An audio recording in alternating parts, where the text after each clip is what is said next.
That's life, that's what people say. You can be flying high in April, shot down in May. I ain't gonna let it get me down, as long as this big old world keeps us spinning round. Don't you know that's life? Hey baby, yeah, that's what people say. They be flying high in April, shot down in May. I ain't gonna let it get me down, as long as this big old world keeps us spinning round. I've been a puppet, a pirate, a pauper, a poet, a pawn and a king. I've been up and down and over and around. I learned one thing each time I find myself falling flat on my face. I just pick myself up and get back in the race. That's life. Hey baby, funny how it may seem, I've seen people get their kicks stomping on a dream. I ain't gonna let it get me down,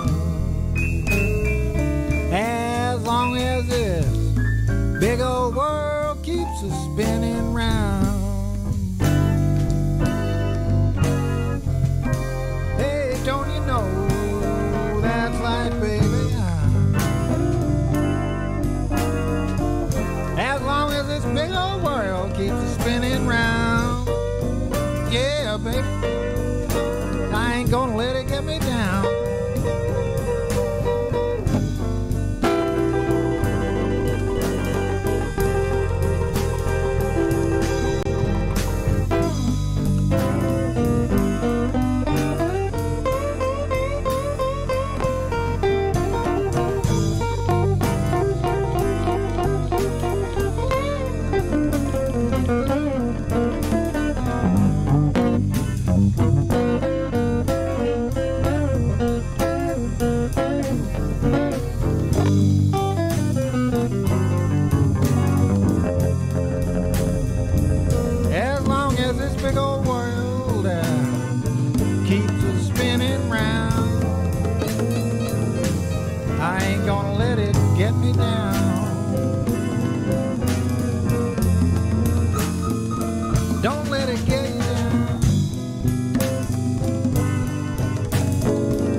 I've been a puppet, a pirate, a pauper, a poet, a pawn, and a king.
said people like that computer intro.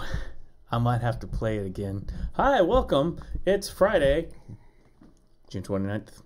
We don't say that because someday you'll be watching this on March 35th in 2135. In the year 21. Oh, wait, stop. Okay.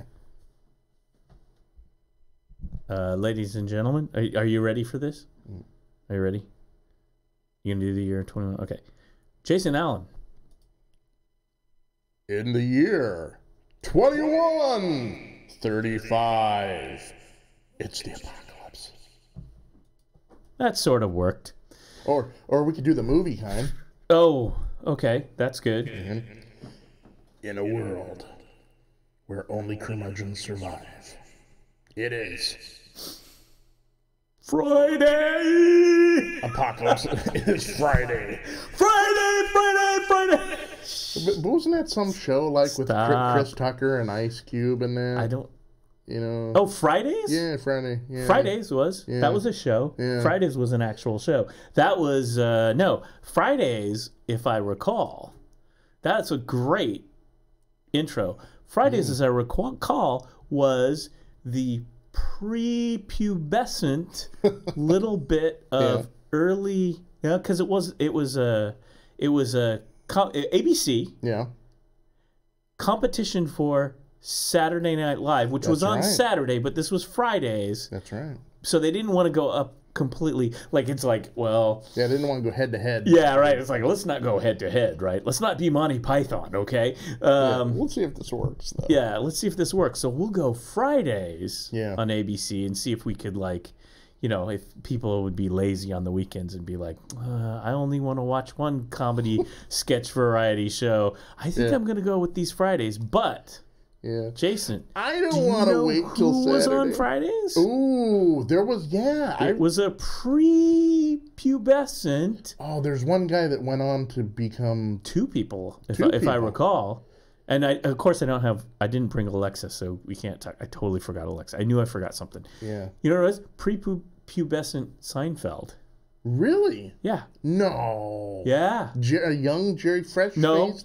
He might have been on it. Yeah. At one point. Was he just a guest or something? Michael Richardson, right? Oh. Kramer. He was on it. And I think Julia Louis-Dreyfus. Or was she on Saturday Night Live? She was on Saturday Night Live for a year. Yeah. Okay, maybe...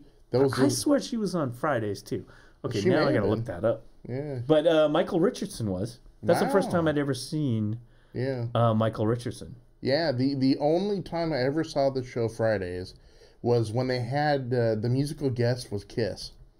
And that was 1981, and one of them was so drunk, Ace Frehley, that he never made it to the taping. There's only 3 members of Kiss, and they're trying to play their air guitar it up, and it gets it gets to the solo, and they're like, were they lip syncing it? Or? Oh yeah, totally, yeah. And so they're playing, and it gets to the guitar solo where Ace Frehley is supposed to be playing, and there's no Ace, so they're all just standing there, and they're like.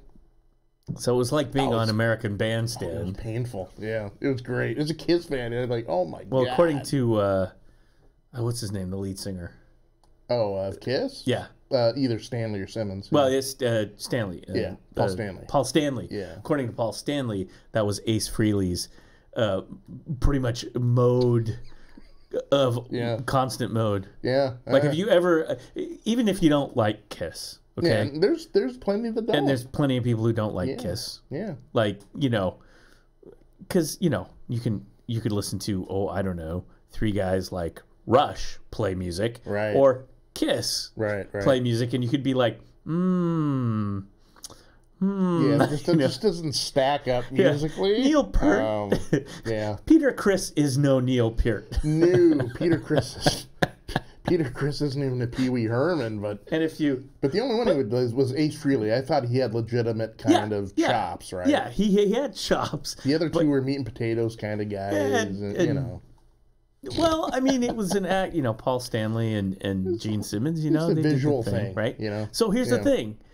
The best thing in the world is you go up to YouTube and Google Paul Stanley and Ace Frehley and watch all these interviews. Oh yeah. Where like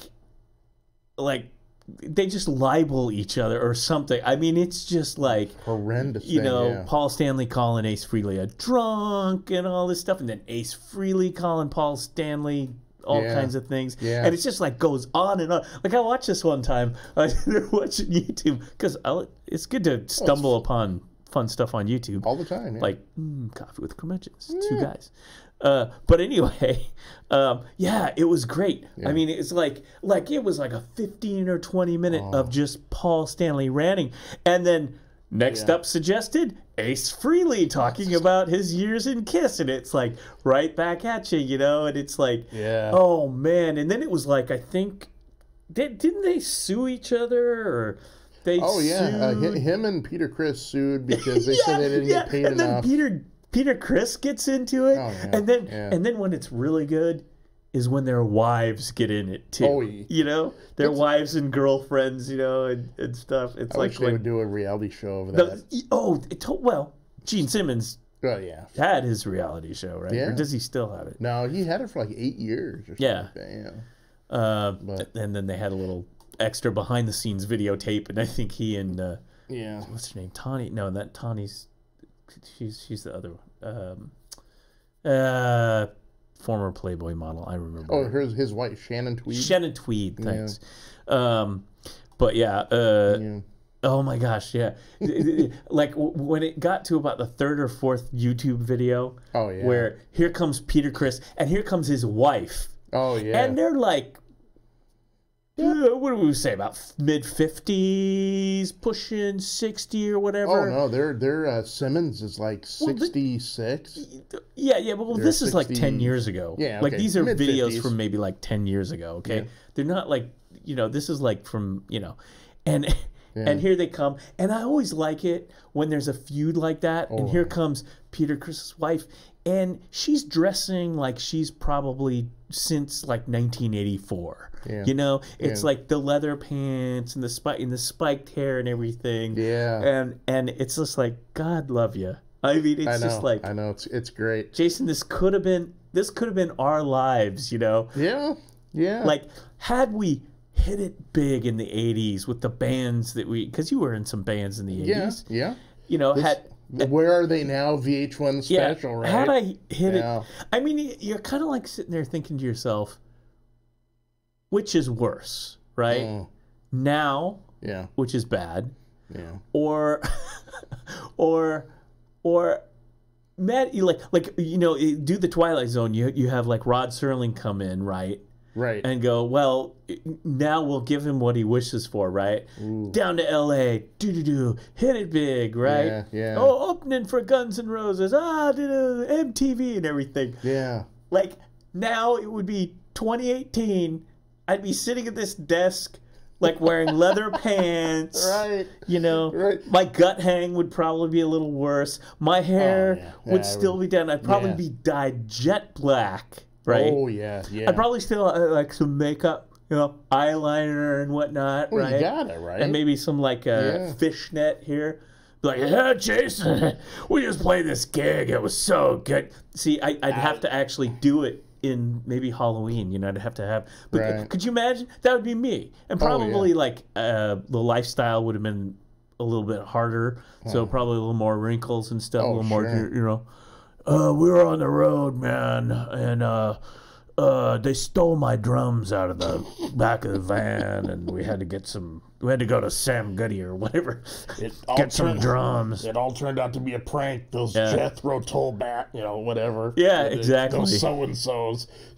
Funny you should mention that, because I was bored last night, and I got on YouTube, and I just looking around. I know what I do when I'm bored last night. I checked out rock stars that have not aged well. Seriously, yeah. No, what, on YouTube? Or? Oh, yeah. And so I checked out a video of, I don't know if you remember this, they kind of made it big, not really. They were like in the second tier of bands, a band called Wasp. Oh, yeah, no. Oh, not Wasp. Yes, Wasp with the lead Lawless. singer Blackie Lawless. Oh, so I decided myself. Shout out to Clint, and the fine folks down there at the Antique Mall. Yes. B12 or what is it? We should have it written down. Yeah. Who actually sponsor some of our set directions? We need to I need to hit them up some more. Yeah. I think Clint's having a yard sale tomorrow too. Really? Oh, that's some good stuff. So if you want some premium kitsch, get on down to. First time I ever met him, and I think he's on my Instagram.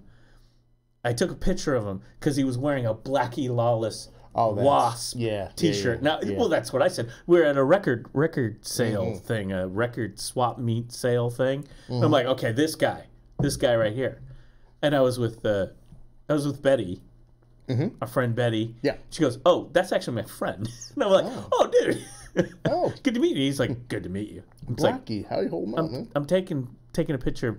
No, it was just like an old, like vintage. Yeah. Meaning 84, 1985 Wasp. Yeah. So I wonder what Blackie Lawless is doing now, because I know he still makes albums. Believe it or not, they tour and they still do. Jason, yeah, I want to be somebody. I want to be somebody. Yeah, man. Be somebody soon. Yeah. So I looked him up and Nelly.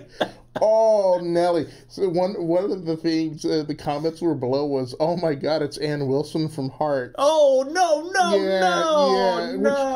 Which made me crack up even more. And I'm like, "Oh, Blackie, what happened to you, buddy?" Yeah. Oh, don't. But he had the jet black hair still. Yeah. Well, that's and he had the thing, eyeliner right? That's on. exactly how I'd imagine. Like if we actually had a production here, we would do the David Letterman thing and do the and there I'd be like with you'd have to have the eyeliner. I'd be wearing my contacts. None of these dorky. We could do that sometime. I will go out and get us a couple wigs. There's Jason. And I'll sound a little bit like Butthead, you know? Right. Or we just all morph into Keith Richards, right? I mean, like pushing 60 or 70. Man, it's like, I got so messed up last night, dude.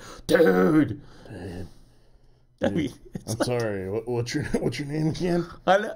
Like, Blackie, sit down, dude. There are some shows and some podcast shows that I've seen. Yeah. And I'm trying to think who these were like Z-listers. Like there was one guy who had a show and I can't remember his name, so there's no gossip here or whatever. Sure. But for some reason I turned it on and he's a musician. I don't know how I stumbled upon this. And it was totally like, oh, yeah, well, we played a show. Like, people are listening to this, and I'm like, really? Really? This is, Yeah. It was pretty smoking hot, man. It was great. And they showed him, like, a show he did, like, earlier this year in, like, Denmark. Oh, he's making money. Come on. Blackie Lawless? Yeah. You don't think that he's not... I mean, unless you spend all the money, like, as soon as you get it. Right. Which he might, but still, he's surviving. Yeah, people will go see Blackie Lawless. Sure, because they got that summer kind of like retro festival sort of season where, a lot of them over in Europe and in America. Well, he was Blackie Lawless was like, when he came out, he was like, not really at that extreme, but if you think about metal, he was like, people were like, whoa, look at this guy now, because it would always be like, oh, look at that guy, no, look at this guy, right? And he was like, Wasp was like, no, look at these guys. Remember when they were infamous for a while because they had a song that had a bad word in it? Yes, and they, we can't play that. In fact, it was like a beast. Yeah, that was it. And I remember going to the old Memorial Coliseum. Wasp actually opened for Kiss, 1985. Oh yeah, the Asylum. God, Wasp opening for Kiss. I could see that. Yeah, it was Kiss, Wasp, and that's right. A third band. F like a Beast. Yep. That was their big hit. Actually, it was like I want to be somebody. Yeah, but that was like. But yeah, their cult hit though was Like a Beast. And so this guy is up on the side. I remember he's up on the side, and he's got this. I mean, they played it on radio. They just changed it to "fart like a beast." That's right, man. That Blackie sure is gassy. It's gonna end up on some Beano commercial. Fart like a beast. Do you have digestion problems? Blackie, get a hold of us. We can totally remodel this whole thing. Honey, I don't feel good after those 6 burritos. Did you try the muffin? And then Blackie muffin? comes in. Didn't work. Yeah, they're sitting at the family table with the kids. Yeah. Hey, kids! He goes busting through the door with the leather. Fart like a beast.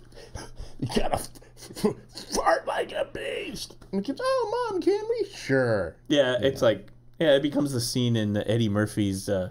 with the family sitting there. Yeah, exactly. Then there's Blackie in the corner, just kind of giving a thumbs up. Mm-hmm. Yeah, yeah. Although he just didn't look that good. No, but I think we got a show title already. 15 minutes in. What the heck? Can you imagine if we turn that into Comcast? What they're gonna say? What? Oh, they'll probably love it. They love us. Yeah. Believe it or not. I know. Believe it or not, they love us. I know. The establishment likes us. Yes. I don't get it, but okay. Fart like a beast, man. So people, That's pretty much the show right there. I'm done. like that was pretty much it. I mean, boom, boom. Yeah, you're welcome for the drive-by. Have a good weekend, everybody. Yeah, wow. You know what? They're in my heads now, man. Well, because of our set sponsors. Sure. Clint. Mm-hmm. And Betty, and then they make we have buttons, right? You get the buttons there, right? Trust Tom. Tom Peterson. We got the NuzBox. Yeah, NuzBox buttons. Yeah. There's T-shirts. We don't have any T-shirts, but we could have T-shirts if we wanted them. We could merch out. Sure. We could, the T-shirts. So I'm thinking we need to make a Curmudgeons, Blackie Lawless, with it, and just change the word to fart like a beast. Yeah. I can already feel that there's going to be a Photoshop. If we could just Photoshop your face onto Blackie Lawless. Right. Well, actually, I kind of just want to sit around the kitchen table and be one of the shocked kids. I was like, you two kids can fart like a beast with Blackie Lawless's Fart Be Gone. Oh, we need to start getting into the audio memes in addition to the Photoshop memes. Because karaoke, I'm sure we could find the tracks for that and just change lyrics. Yes, and if you want it to make it look even worse, I can dress up in old 80s garb, with my gut hanging over and everything like that. Like, oh my God, what happened to Blackie? He's fell on hard times. I love typing in the lyrics. Oh yeah. Here. Yeah. Yep. It's animal. It's animal. And then parentheses. Yeah. Yeah. The first 2 lines are, I got pictures of naked ladies lying on their beds. Wow, Blackie. I got pictures of beer lying on burritos. I don't know, man. I whiff the smell and sweet convulsion. There we go. See, we could work this. He whiffs the smell, right? Yeah, we can monkey around and make it sound good. Starts a swelling inside. We'll say starts a swelling inside my tummy. Oh, right, inside my guts. I love it. I'm making artificial mouth noises. Oh, yeah. Starting to howl to cover my heat. I'm working it here. Sure, and we could change the bridge around to who smelt it dealt it. Yes. I moan and growl. That's what it sounds and like. And the hunt drives me crazy. Oh boy. I fart like a beast. Fart like a beast. Blackie. Everyone's just like, what are they doing? I refuse to believe that when he was born, they put down on his birth certificate, Blackie Lawless. Call me jaded and cynical, but I think his name is probably Maury Schwartzman or something. Well, he... Wasn't he? Isn't he the brother of that Xena the Warrior? Lucy Lawless. Yeah, come on. The Photoshop. They have dark hair. The Photoshop is getting better and better. Xena. I just assumed. I just assumed Lucy and Blackie. Right. It's probably like, the Lawless family. Hey, how you doing? Oh, not bad. This Xena thing's working out. That's cool. I'm on tour. Are you coming home for Christmas? No, I'm going to be out there hurt like a beast. Oh, you know? Here he is. I like it. You know. Here we go. Yeah. Here we go. Yeah. Oh, we do have to. Yeah. I'll give it to you here. Give it to me straight, no chaser. There's a little. There he is. Blackie Lawless. Yeah. He was looking okay there in the other ones, but yeah. Is there a way we can zoom in on that? Well, I try. Yeah. Because old Blackie, he you know. He didn't look so bad. At first, I was like, oh, he doesn't look bad. He looks rock and roll. And then it was like, well, look. Look. Okay. When you give and give and give, like Blackie Lawless does, every night on stage, rocking till you drop. Right. You ain't gonna look like. See, that's the Ann Wilson thing. It's dude. You know, Barracuda. Oh, man. See, I try not to denigrate the... Listen, I'm only repeating what somebody had said. That's not the views of this do not necessarily reflect. Yeah. No, I give it up for him. He's out there still hustling, making a buck. That's cool and all that. But because I was talking to my wife about this last night, and she brought out a good wife. Point. Yeah. Have you ever thought about? Oh, I don't know. Yeah. When you're just sitting around, have you ever thought about Blackie Lawless? Right. She's trying to do something. I'm interrupting her. Take a look at this. You know, she's and so I said, hey, what's up with that? And she's like, I don't know. But she goes, why don't you take a look at guys like John Bon Jovi who've aged well? Yeah. You know, they've cut the hair a little bit. They've refined it. They've realized that they're no longer bad medicine. Work out. Yeah, and they do that stuff. I think Bon Jovi's always held up pretty much. Yeah.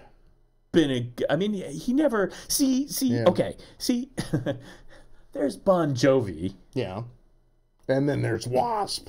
12-year-old girls. Yeah. In the audience. And then there's Blackie Lawless. 14-year-old boys. 14-year-old boys. Yeah. I want to be like him. Yeah. Oh, look, Bon Jovi. There's a... I'm not going to call bubblegum, but... we know which one. Yeah. Between Bon and Blackie. You know... Is... I'm going to get Blackie Lawless to come on the show. The hardcore. Oh, yeah. Oh, you look at his face. You know he's been partying till the wee hours of dawn since 1985. You know? Look at him. Oh, I'm going to get him on the show. It's going to be my one-man works mission. For me, man. Blackie, if you're out there watching us right now. I like the eye makeup. That's... Yeah. Yeah, we'll do Blackie. See, I always think that if you're a rock and roll guy. Yeah. Like an aging rocker. Sure. Which I think we would say Blackie is an aging rocker. That still sounds so... Yeah. That sounds like, that again, more Bon Jovi, an aging rocker. Mm-hmm. Again, I think Blackie's more like... He's hardcore. Blackie Lawless. Yeah. Look at all those guys. The guys from Motley Crue, even the guys from like Iron Maiden. You know that these guys are partying. There's a Vince Lee. Now there. Yeah. He's he's done some serious. Yeah. Yeah. But you look at that. Yeah. This all stemmed out of a book I was reading last week called Twilight of the Gods. Oh, and its premise is why are classic rock guys still out there doing what they're doing? Why are people paying a lot of money to see them? Will rock and roll as we know it, like the rock and roll, will it die off once everyone passes on? You're the exact reason why your wife is going to get the Nobel Peace Prize. My even long-suffering wife. You're laying there like... Yeah. And that's me sober, Have you ever thought about Blackie Lawless? Yes. No, not really. Ever. Yeah, I just come out with these random things like, honey, you ever heard of Kip Winger? You know? Okay. No? Oh, okay. The camera wasn't on me. I was actually trying to drink some coffee, and I almost did a complete spit take. Yeah, now he looks pretty good nowadays, old Kip. He's held up very well. And an interesting story of him, but I moved on to my piece de resistance. Remember a band called, they were from Germany.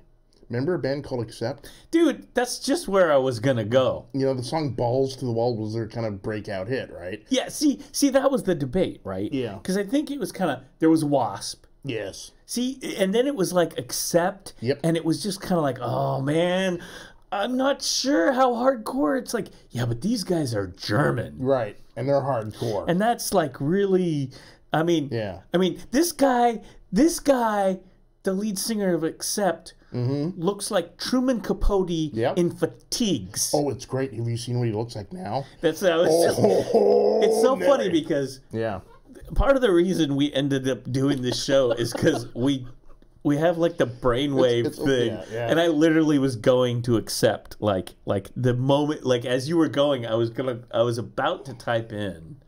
I am so weird that I even know his name. You ready? Oh, yeah. The lead singer, his name is, I don't know if he pronounces it Udo or Udo. U-D-O. Udo Dirk. That's a good... Dirkenschneider. Actually, it's Dirk Schneider. Dirk Schneider. Yeah. Yeah. You know what? Interestingly enough... Excellent. When I was doing my weird stuff, which usually involves YouTube, and watching a bunch of YouTube concert and, you know... me too, yeah. Like... with friends, and it's like, oh, wait until you see this, right? It'll be like, you know, like, oh, I've got something for you. Look at this, right? Yeah. In fact, there's a picture here of Udo, a few pictures of him right here, which, you know, if you took away the leather gauntlet thing, he just looked like another beer drinking German dude out on, like a beer, you know, out on holiday, you know, hello. Some, you know, run into Munich. Do you have a beer and a cigar? I'm Udo. What do you do? What do you do? I sing balls to the wall. I have my balls to the walls. What do you do, fireman? Right. What do you do, American? Not, Actually, I'm a soccer player on the German national team. Oh! Hence why you're in the bar and not on the field. And I write a bunch of heavy metal children's books under the nom de plume of Hans. Yeah. No, so the thing is I watched some, so that he's you know, because they were big in the metal thing. Yeah. And so he's big in Germany and all that. And so I saw, like, I caught a little concert with him.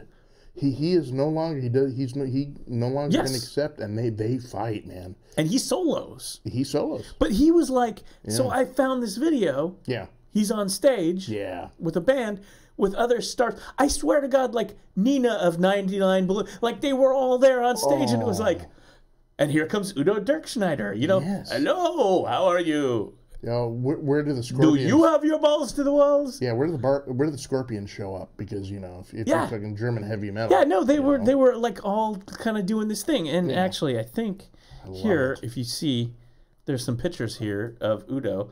This one on the very left, I think was that show. Yeah.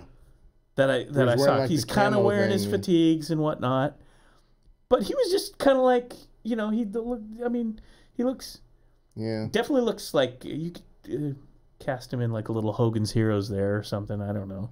Oh, sure. Yeah, the funny thing, but I mean, he's just like some old. He doesn't look.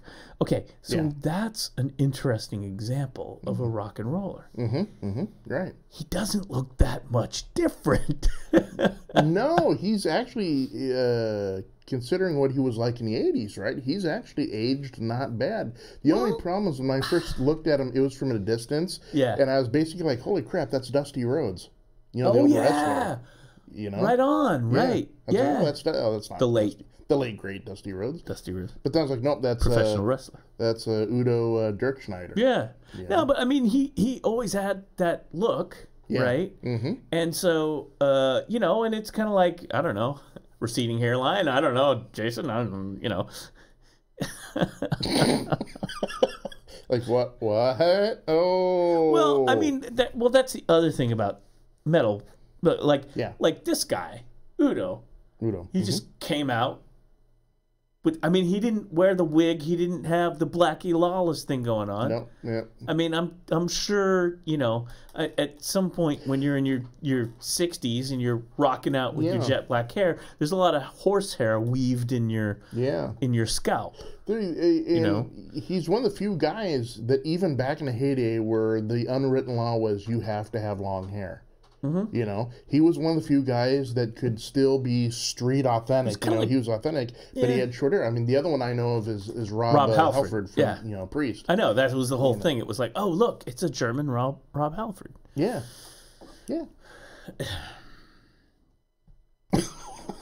So that's what I was doing last night. I'm just like looking around because it all stemmed from David Lee Roth. Because you know how the feud they have going back and forth sometimes between him and Eddie. Yeah.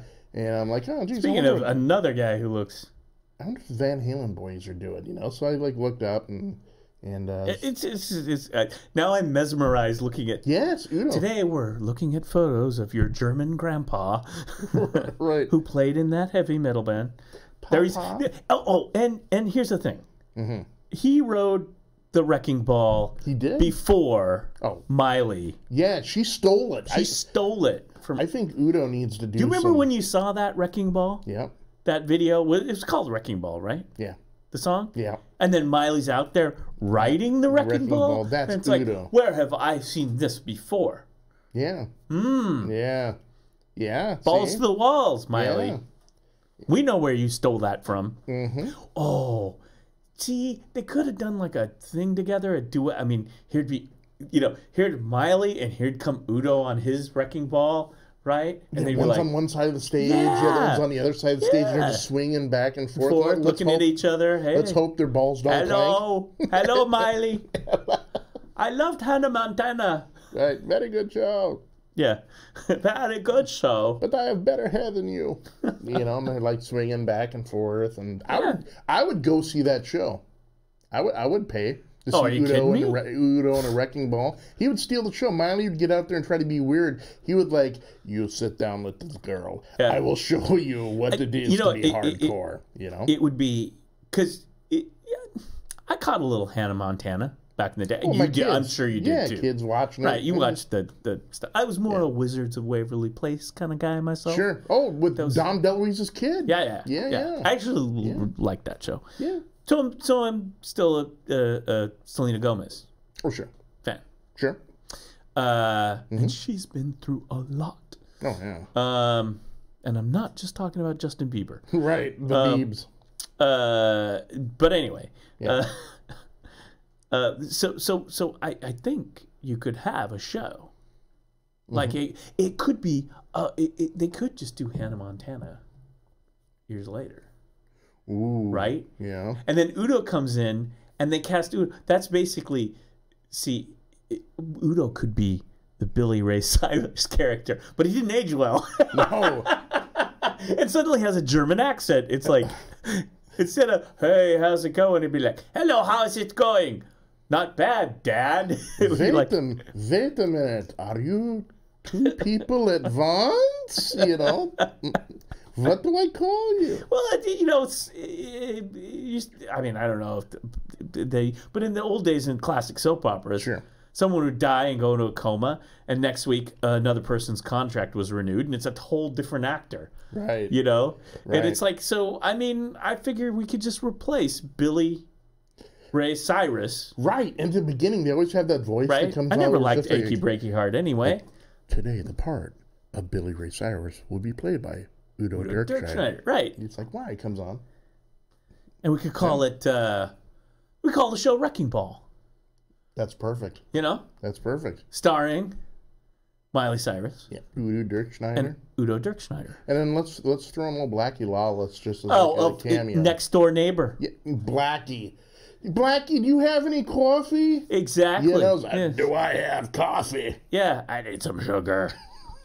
I need some sugar. I don't know. This is white stuff. It's either sugar or cocaine. You know? Yeah, Like, what? yeah. Wow. They'd live together in a ranch style home. Yeah, sure.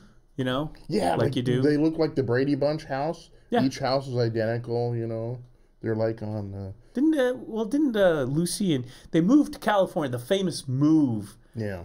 Great historic episode of television, sitcom television, which had never been done before, I think, where they finally moved from New York to California. Right. To live next to the Clampetts, I think, or something. I don't know. Something like that. It's like, Lucy, we're here. Who's this Jeb Clampett? Right. Why does he keep asking me for Texas tea? Yeah. So they moved. Yeah. And it was famous because they cried and they cried and they cried, and finally they're like, all right, can the Mertzes come? Yes, the Mertzes could come. And it's got to be some nondescript Southern California place like Van Nuys or something. But then they didn't take Fred. Suddenly, Fred, like... Mertz? How are you going to leave Fred behind? They didn't like Fred. Nobody liked Fred. Well, by that time, Fred was looking like... I don't think Ethel, I can't remember her name. Yeah. The one who, like, hated him. Yeah, they did not get along. No, yeah. I think she called him a nasty drunk or something. I mean, like, it was really like he was like, yeah, and he was like, yeah, old. He was like he was already kind of the Udo Dirkschneider of his time, which could be then. Yeah, you could replace Udo Dirkschneider with a CGI version of Fred Mertz. Fred Mertz, just put camo on him, and he's riding a wrecking ball. Yeah, yeah. Works. Put your balls to the walls, Ethel. You got them. You got them. You got them in there. They're to the walls, Ethel. Gotta have stones if you want to rock and roll all night. Exactly. You gotta have stones. Back in 23 when I was in the ring. Remember? I mean, who was this guy? Whoever thought that the character Fred Mertz was like the way to go? I mean, you had the fire redhead Lucy, crazy, Ricky. You had Ricky Ricardo, come on, he's the band leader from Cuba. Right. Cuba is like, I'm going to sing a song now, Lucy. Yeah. I looked in Havana. Babalu. Right? Yeah, exactly, right? Babalu. Yeah. Get little Ricky on the conga. And then Ethel, who was really kind of the next day. She was sweet. She was always calming Lucy down. It's like, oh, Lucy. It's the next door housewife, confidant friend. Yeah. And then Fred Mertz. Well, back in 23 when we were in the ring. It's like, what? I think that he's like 73 years old, married to poor Ethel. I mean, Ethel's probably not a day over 51, right? Yeah, Ethel's Fred's not like a young bird, but she's still not like 103. And here it comes. It's like, oh, here comes my husband. Well, back in 16 before the war, when I was 14 and fighting in the ring. It's like, where did they come up with that? Mustard gas. I put that on my hot dog. I know. It's like, what? I mean, like how Ricky can't invite them to the Copa. No, because maybe Fred is doing Jello shots off of the bar, and he's Ethel. They could. Oh, sure. I mean, she wearing a dress and some pearls and some pearl, that sort of thing. Yeah. But Fred would be like, he'd show up in his like boxing, sweats. Yeah, slacks and suspenders with no shirt. Yeah. He just walked. What is this place, the Copa? I remember when this was Joe's ring, man. We used to, back in 23, we used to, Hey, Toots, give me a gimlet. And the next thing you know, it's going downhill from that. But Fred, I think with Fred Mertz, the producers and otherwise known as the Udo Dirkschneider of American classic early comedy television. I think they were going for like the gruff but lovable sort of vibe. But he wasn't that lovable. He wasn't that lovable. He was. I mean, I kind of think that Ethel's like the whole gig was pretty much on on top. When you really like watch it, you're like, who invited this guy? You know? Yeah. I have to be married to him. Yeah. That's probably what my whole family life was like. I was the Fred Mertz of that guy. Back in the days when we used to dial up on the internet. You know, it'd make that noise and I'd get all angry. I'd come out swinging. Oh, you know. I'll fight you in 16 kilobits. Ooh, I'll tell you what. I bet you him and Gleason would have been a good match, though. Because, you know, at one point, Jackie Gleason's to the moon, Alice. Then you got Fred Mertz, you know. The whole, like... Yeah. Yeah, we don't... That's the thing we do. It took me years... The institutionalized... Yeah. Whatever you want to call it, I mean. Yeah, it took me literally years later to actually figure out that Fred Mertz was, like, suffering from dementia. Yeah, something like that. He's always kind of out there, you know? Yeah, well, that was it, right? And then later... Like in later episodes, he's just like over in the corner. It's like, say hello to Fred. Hello, Fred. I mean, it's sad. It's probably like, no. This fern is staring at me. I mean, apparently there were a lot of these sorts of things going on, but I mean, there was one time. It's a hell of a contrast. Like if you're doing like the family couples day, you know, going out the cocktail. It's like you've got Lucy and Ricky, and then Fred and Ethel, and you're like, right. Well, look at all the other sitcoms at that time, and the vibe. It always, Dick Van Dyke, lovable guy, young Mary Tyler Moore, sweet couple. But Dick and Mary, which I know Dick and Mary sounds kind of dirty. But that was their names, Dick and Mary. Right. They were a couple. They were. They were a swinging couple. They were. They got down. I mean, Dick Van Dyke could sweep your chimney and dance, right? You know, so he had all that going on. He's like all lanky and he could move and stuff. Right. And then you just got his wife, Mary, what was her name? Dick and I can't remember now her someone out there will I can't remember. It wasn't Mary because she was married. I get confused because then they get divorced and she moves to Minneapolis and starts working at a television station and she's married. Another Udo look-alike, Ed Asner. Oh, there you go. And it's like the 7 degrees of Udo Dirkschneider. This is driving me crazy. Mary, was her name Mary? No, I don't think so. But she was young when they started that show, Dick Van Dyke on TV. She was literally almost like just 18.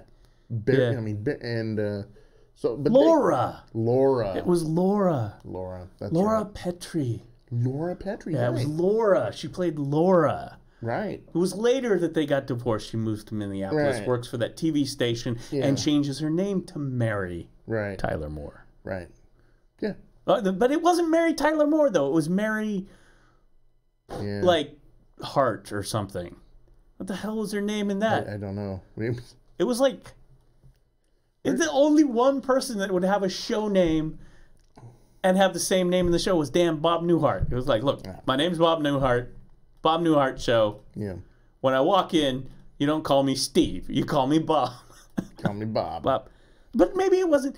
They changed it. What? Now I'm really confused. But Laura Petrie. Yeah. But it was Dick. I don't know. Dick Van Dyke. Was it Dick? I don't know. Yeah, it was Dick Petrie. Okay. Yeah.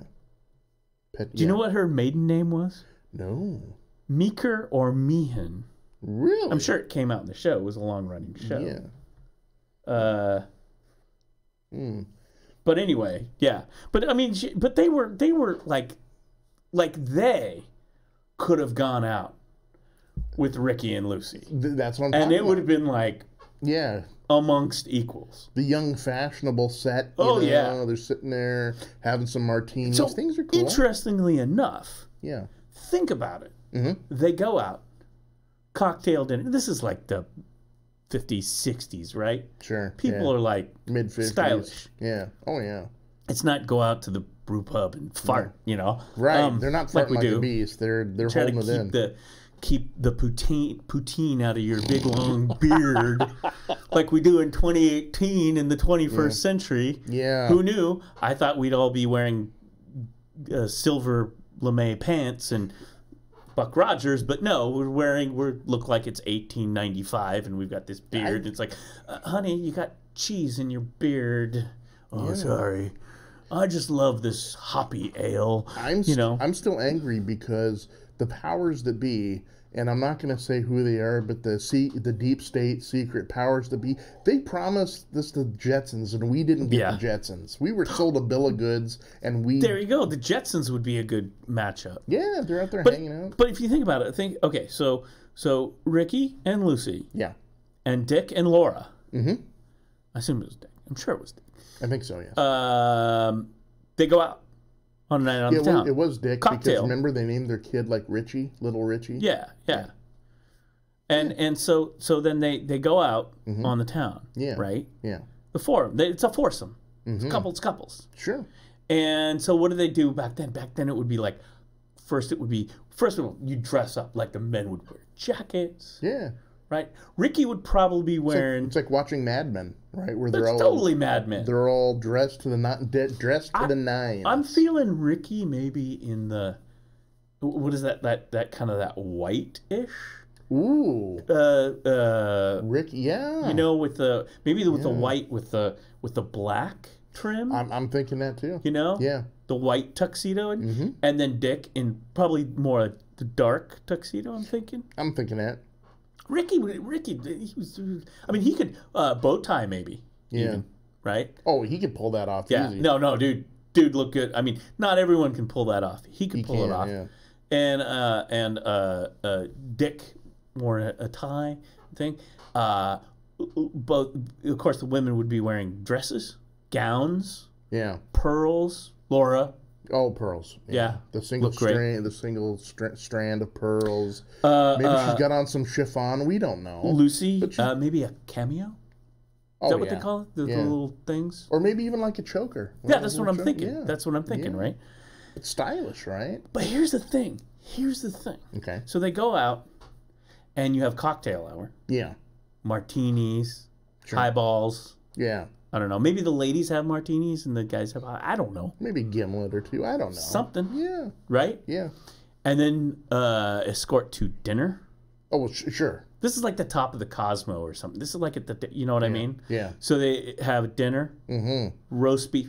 Which, by the way, I don't know about you, but... Yeah. You ever remember, like you go out on a date or whatever. Right. Like a real... thing, or like even if you like with your wife's significant other, well, maybe it's a little bit, I don't know, but you're like when you go out and like you go eating, right? Yeah. You pack it on with the mashed potatoes and the gravy and the prime rib and stuff. Right. You just want to go home and fart like a beast. I mean, you really are done for the evening, right? That was why the song was created in the first place. Yeah, I mean, it's not. You're not Cary Granting it after that. You know, it's not like, well. I'll have a cigarette and then after our cocktail and oh yeah, I mean, because maybe I shouldn't have had that side of refried beans. We see therein lies trouble, because after your drinks and after your dinner, even the green beans, you've got to go to a floor show, right? You end that's up what I'm saying, and you can't be starting like dancing a beast. Exactly. And dancing. That's where I'm going with this. Right. I'm just saying that if you look at these things like these shows and stuff, the movies in the 50s and 60s, they go out to a big meal. Oh, they do. They ain't like eating salad. This isn't like nowadays where I'll just have, a light something, No, they're getting down with the prime rib. They've got the big pile of potatoes. If you're not a brew pub type person, right, you might go out to a nice meal in the 21st century, and it's like small plates. Yes. Little nut cups, yes. Yeah, little small plates. Expensive, but small. And then it's like, well, you want to kind of be hungry. You don't want to be like, really just putting it on. Right. Because how sexy do you feel after you've, how sexy do you feel after you've had Thanksgiving dinner? Well, yeah, especially. I mean, I don't know about you, but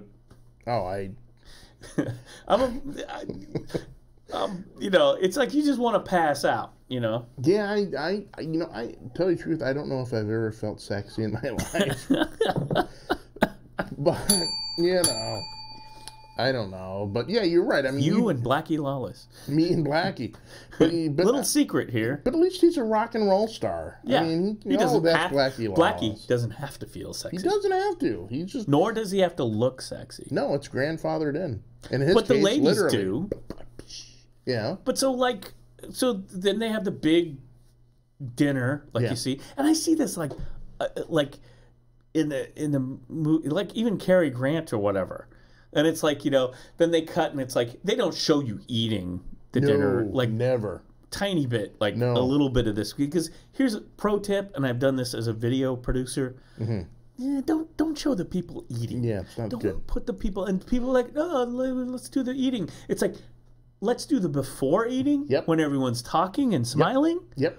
And then maybe the after everything's cleared away. Yep. People have cleaned themselves up or whatever. Right. It's when they're ordering, right? And I'll have a blah, blah, blah. And socializing. At the end. Maybe having drinks or whatever. At the end, they take out their little napkins, set it down. Maybe they light up a cigarette and they're flicking it into the ashtray over coffee, because you always have to get that coffee. That's okay. You know, after it's over. Like a little dessert before you dig into the dessert. Like, oh, that's beautiful. The fork goes down, cut.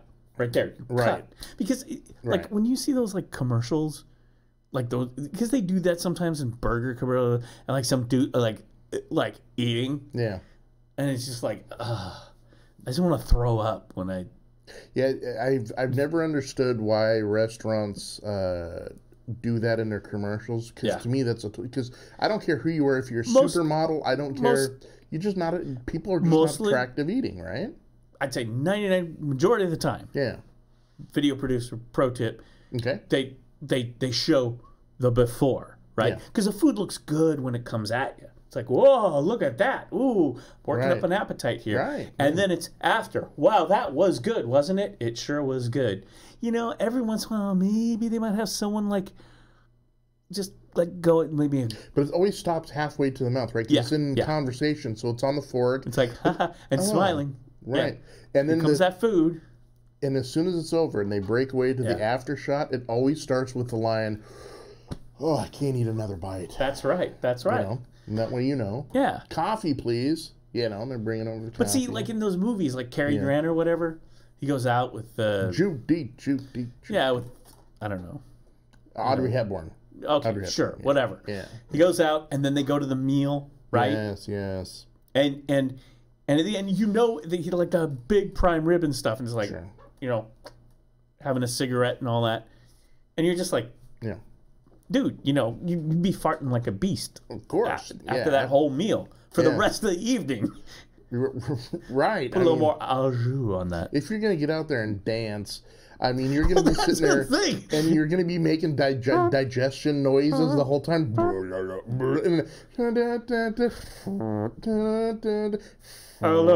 Oh, look, dear. Oh, good. It's Ricky Ricardo and his Babalu band. This will be loud. It will cover us up. But then you got someone like a Ronald Coleman. Tito Puente is guesting drum solo.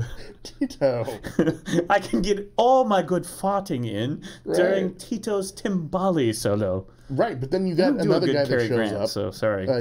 You got another guy showed up, Ronald Coleman, you know, because he's the suave English, very debonair. Oh, yeah. Oh, you are farting like a beast. You know? Did you eat all that roast beef at once? You know, but you know, Ronald can get away with that because he's got that cool accent, right? You're like, how dare you ask? Okay, well, he's British, so that's pretty good. The best thing I've heard all week is you in an English accent saying, "You have been farting like a beast." You're farting like a beast. I think I have some Beano over on the table. So Ricky, Lucy, Dick, and Laura. Yes. Are out to dinner. They had their big roast beef and all that stuff. So magically, they're still sexy and suave. Yeah, there's no gravy spilled. Everything is good. There's no, like, piece of roast beef caught in their teeth. Yeah. Everything is cool. Everything's cool. Yeah. Right? Yeah. And so then they go for the after-dinner cocktail, and then... stage show, dancing. Right, and then see that's when Ricky Ricardo really shows his stuff, right? Because yes, but this is a half an hour ago where I'm getting at. Ooh, yeah. So you have couples dances. You dance with the this and this, right? Ricky and Lucy. Yeah. Dick and Laura. Yeah. Then I think. Mm-hmm. There could be a lot of ramifications to this, and we might have to explore this. But I think in that, because we don't even understand this etiquette because we don't do this anymore. No. But I think in the etiquette, it would be like, I dance with your wife. Oh, you dance with my wife. May I take the lovely, exactly? May I take on the first spin on the floor? Yeah, that would be I would. Yeah. See, I think Dick Van Dyke is a little bit more forward, and he's got kind of that goofy kind of thing going on. Yes. So I think he would be. It's like, oh, may I take lovely Lucy out? Right. For a spin on the dance floor, and Lucy would be like, oh, right? Oh, Dick. Right, exactly. And so they would go out, maybe the cha-cha-cha or whatever the heck it is. Something, right? Something like a nice rumba or something. Bossa Nova. You can't have any sophisticated dinner and dancing without some Bossa Nova. Yeah. I mean, that's in the bylaws right there. And then I think Ricky, we'd probably have a cigarette or something. Sure. He'd be like, and a drink, and he'd look over at Laura and go, well, Laura, can I have this dance with you or whatever, right? Yes. And Laura would be like, why, sure, Ricky. Or he could really step it up a notch, right? Yeah. Sitting there as, I could dance, but what you need is a song. And then they break up, and he gets up there in the middle of the stage and sings the song, over the Havana moon. That's true. Like, okay, you always got to throw that little ring. But you're right, though. Because at some point, the band leader would come up and go, it's your English guy. Yeah. Oh, that's fun. I see that we have someone in our audience tonight. Exactly. The great Ricky Ricardo. And he's like... yeah, exactly. It's like modest, right? No. Oh, yes. If we could just get him... if we could just entice him to come up to the put back. Put your hands together. Because that's what show people do. Right. Come on up here, Mr. Ricardo. Don't you want it to be... I've always had this fantasy that there's that scene, right? Where it's like they're like, oh, I see someone on Doc Normal. We could maybe entice Doc Normal to come up and hit the skins with us. It's like, and I would be like, the modest, oh, no. And the whole audience and everyone would go, no, that's fine. Okay, forget it, right? We asked, to hell with you, that's fine. You don't need to come up here, right? And then the whole night it'd be begging. It's like, no, I was just being polite. I actually would. No, we offered you. You said no. Yeah, and so we moved on. We've moved on. Right. In fact, Neil Peart just walked in with a date, and we're going to have him come in and do Limelight. Oh, I see. You don't want to. Oh, there's exactly. There's Buddy Rich. Exactly. Oh, okay. Exactly. Gets up there and no, I've always wanted that to happen because that's always the show. People's like, oh no, I just can't. I can't. Well, if you can't, then fine. Fine. Django Reinhardt, please come on up. Oh, great. It's kind of like the Larry David band leader, right? It's like, all right, no, this guy. I'm not going to ask again. Yeah. I asked once. You get one shot. And then the guy's like thinking, because, you got to like encourage it. Let's give him a hand again. It's like, everyone's like, no, boo. The whole audience is like, no, we don't want it. Don't just sit down. We don't want to. Or he gets snubbed altogether. Yeah. He's looking across the room. Is there anyone here from Hollywood? I do not see anyone. Right then he's looking at him the whole time. I don't see anyone. And, at that time, he's just bristling, Like, oh man, next time I do the Babalu, So, but before Ricky is enticed, because he expects it, that's the other thing too. When you go out, like, Ricky expects to be asked to go on stage. It's going through the motions. And do a song, maybe play the conga a little bit, whatever, I mean, he expects that. Yeah. right? Yeah. I mean, that's like a professional courtry. That's baked into for someone to beg you to come up on stage. No, I can't. Oh, yes, you can. No, I can't do it. Oh, okay. Right. Right. So, but before that, you have the couples on the dance floor dancing with each other's wives. So imagine this. Okay. Dick Van Dyke. Dick Van Dyke. And Lucy. And Lucy. Ooh, yeah. Perfect. And then you got Ricky and Laura Petrie.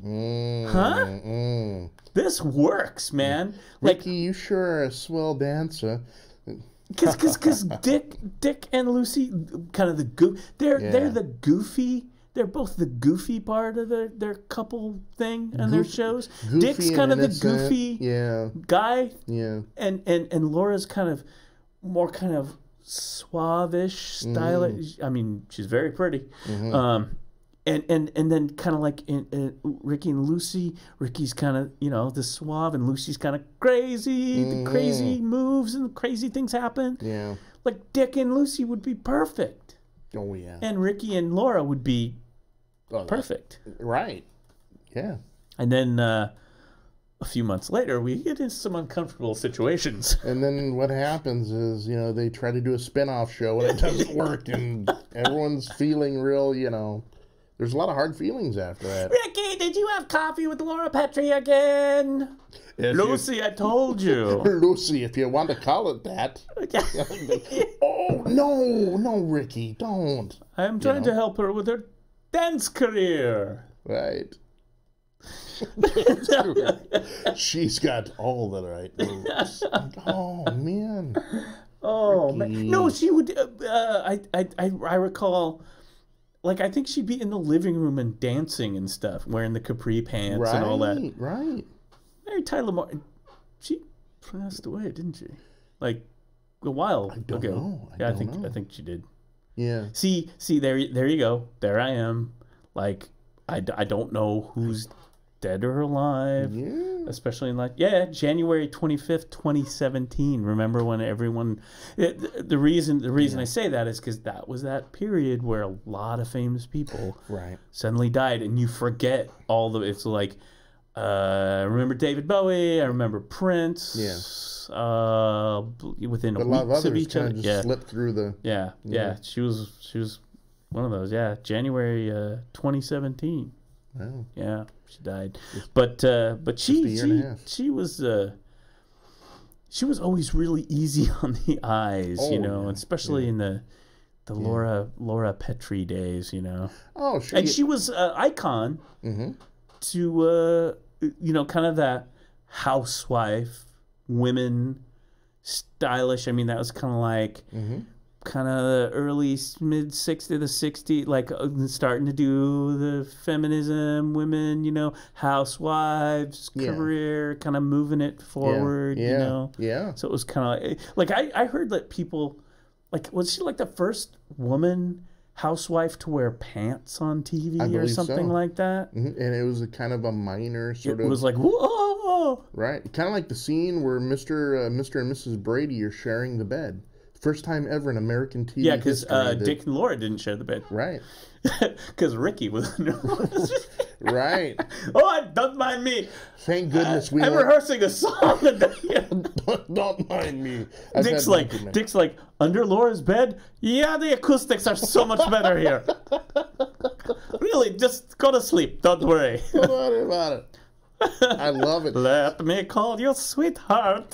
That is why they would have never let us become writers, because we would have monkeyed with that show, and next thing you know, they're like, oh my gosh, it's to the scene where, Laura... Carl Reiner would be stomping out of the show. He'd be like, I can't do this anymore. Guys. Right, because the time when the big episode when they have their kid, Richie Jr. Yeah. We would make him look like Ricky Ricardo.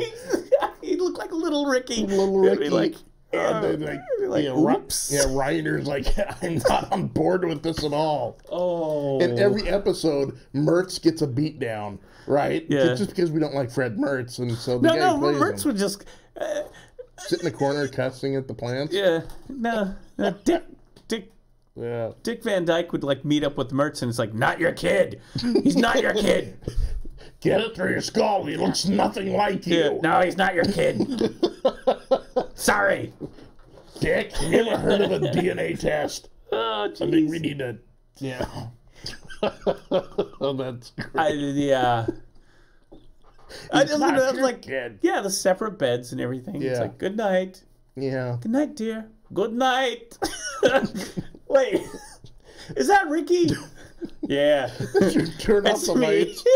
And the second they turn on, the second after they turn off the lights, you see a flashlight. Oh. I'm sorry, Dick. I'm very inspired by writing songs next to your wife's bed. I can't sleep with the smell of Chanel No. 5. Yeah. Or is she a white shoulders woman? I don't know. Oh. Oh, boy, oh, boy, oh, boy. Comedy that was funny back in 69. That's our show. That's right. It's like, what are they talking about? You know, we're a time machine, people. Watch Comet, or what are those cheap channels that they play, like MASH reruns all night on Tuesday nights? Yeah, go like TV Land or something. Yeah, it's like, you know. But, yeah. Lucy and Ricky and Dick and Laura, that would be a good... And forget, you know... Yeah. But if folks... you guys are so much more fun than the Mertzes. That's right. You know, there's an apartment for rent next door on the other side of the Mertzes. Well, yeah. Well, yeah, because when they were... Because... I can't remember where Lucy and Ricky lived in New York. They lived in the city, right? Lucy and Ricky, like Manhattan, right? They lived in the city, and then I think the Petries lived in Connecticut or somewhere upstate, like suburb, Connecticut, I believe. And he would commute in, I think, to see Carl Reiner and Is it Sally? Sally. And what's the other guy's name? Buddy and Sally. Comedy writer. See. There it is! Yeah. Damn it! Yeah. They would be the other couple for the Mertzes. It's like, why don't we peel off here and give them We'll saddle them with, Buddy and Sally. But Buddy was like, he was married. Because he talked about his wife. Yeah. His jokes. That was his whole career, if I remember, on the TV show. Yeah. That Carl Reiner was the star. Whatever it was called. Right. Well, he was the guy. Mm-hmm. He was the main. He was like the King Kaiser of whatever. Yeah. And Dick was a head writer. Mm-hmm. And then Buddy, is it Buddy? But Buddy was the comedy writer, and Sally did the music, the piano where they would do the did little she? But they kind of did, and they worked together. Yeah, they had a work relationship. They're hanging out in the bullpen, man. But his whole career, if I remember, was based on his marriage.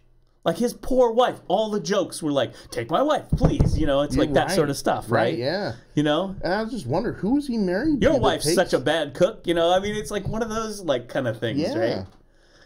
Buddy, now thinking back, he just wasn't a nice guy, man. His poor wife's there, probably at home slinging ash, and he's out there. I just want to watch the Dick Van Dyke Show. Yeah. So. Well, you could just 61 to 66, a 5-year run. 5-year run. Mm-hmm. It was very popular at the time. Mm-hmm. I'm trying to think. I used to watch it back in the old TV days. Yeah. I remember. Where is she? Written by.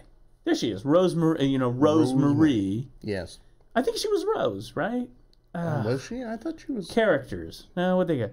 Wasn't her character? I thought she was. I think you're right. Though. I think she was like Sally, right? It's Robert Simpson, Rob Petrie. Not Dick Rob Petrie. It was Rob. Rob and Laura.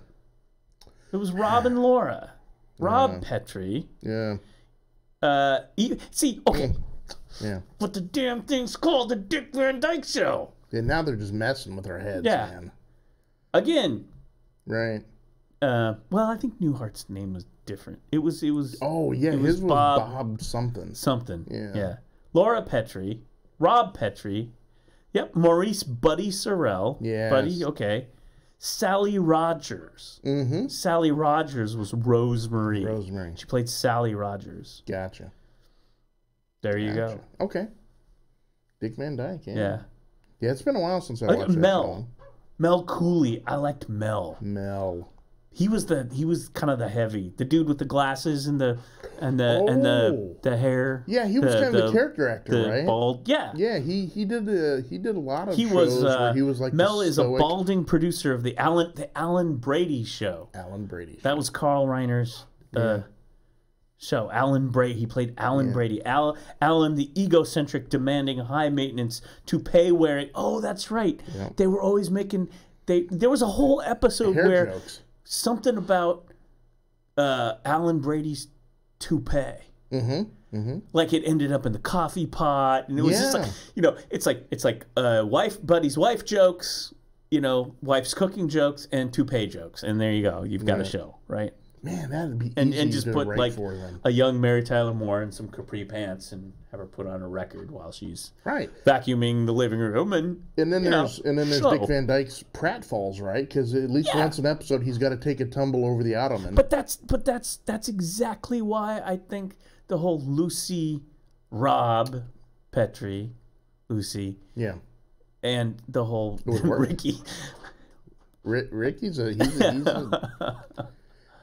he is a suave, debonair dude, man. Oh, look, Laura. I was heading home, and I accidentally ended up in yours. Well, what was I thinking? That's okay. Would you like a cup of coffee, Ricky? Just say good night. But it's 2 PM. It's okay. It'll be. Can I sing you this new love song I've composed? I was working on, Yeah.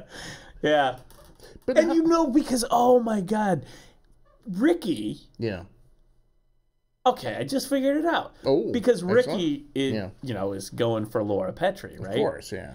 Well, Ricky would be friends with Alan Brady and constantly be getting on the Alan Brady show, so he could get just to get his way in there. That is true. Yeah. What if he cons Alan Brady into being the band leader on that show?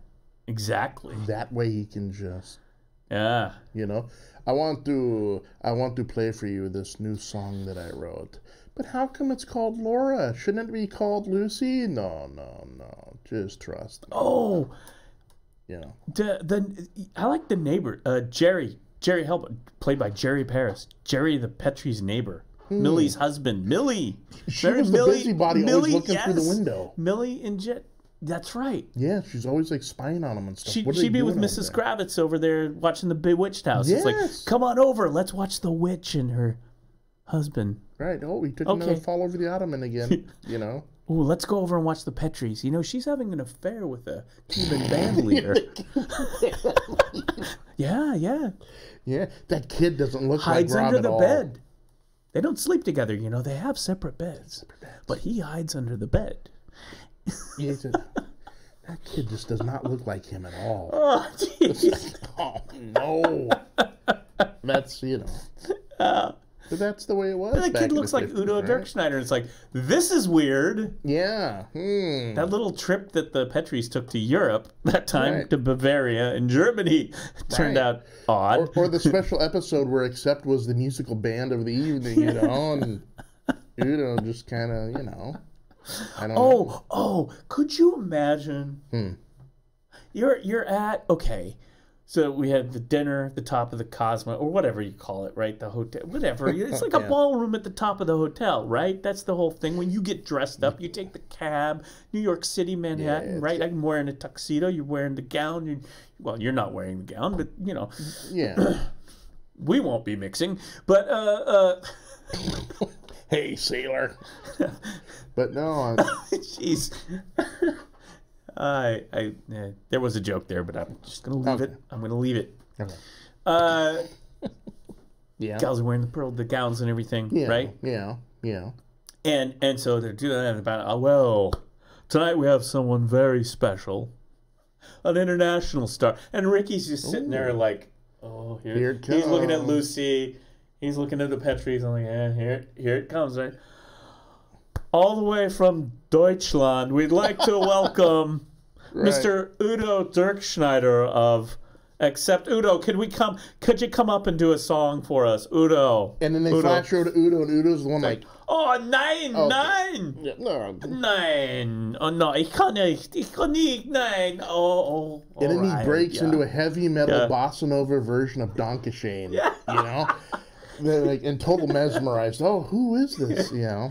Du sag Donkashane. Right. And then of course, to the walls, man. Ricky takes that as a challenge, right? Because now he's been upstaged. Oh, no, they're not having a band off, are they? They got to. Oh my! He's got to grab he's got to grab his bongos, and he's got to one up them because Udo brought. And Udo's got to get on the horn and call his accept guys up there. Quick, get up here!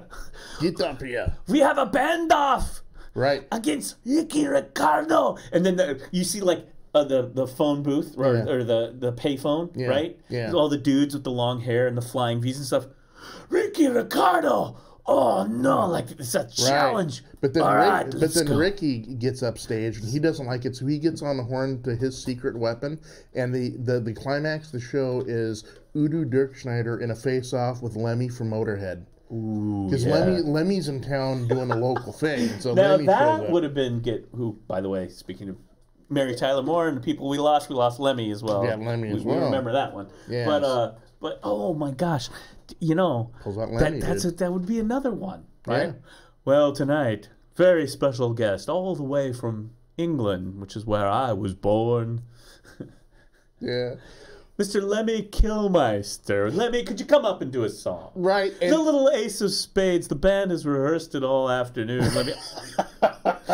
The oboe solo is just going to be fantastic.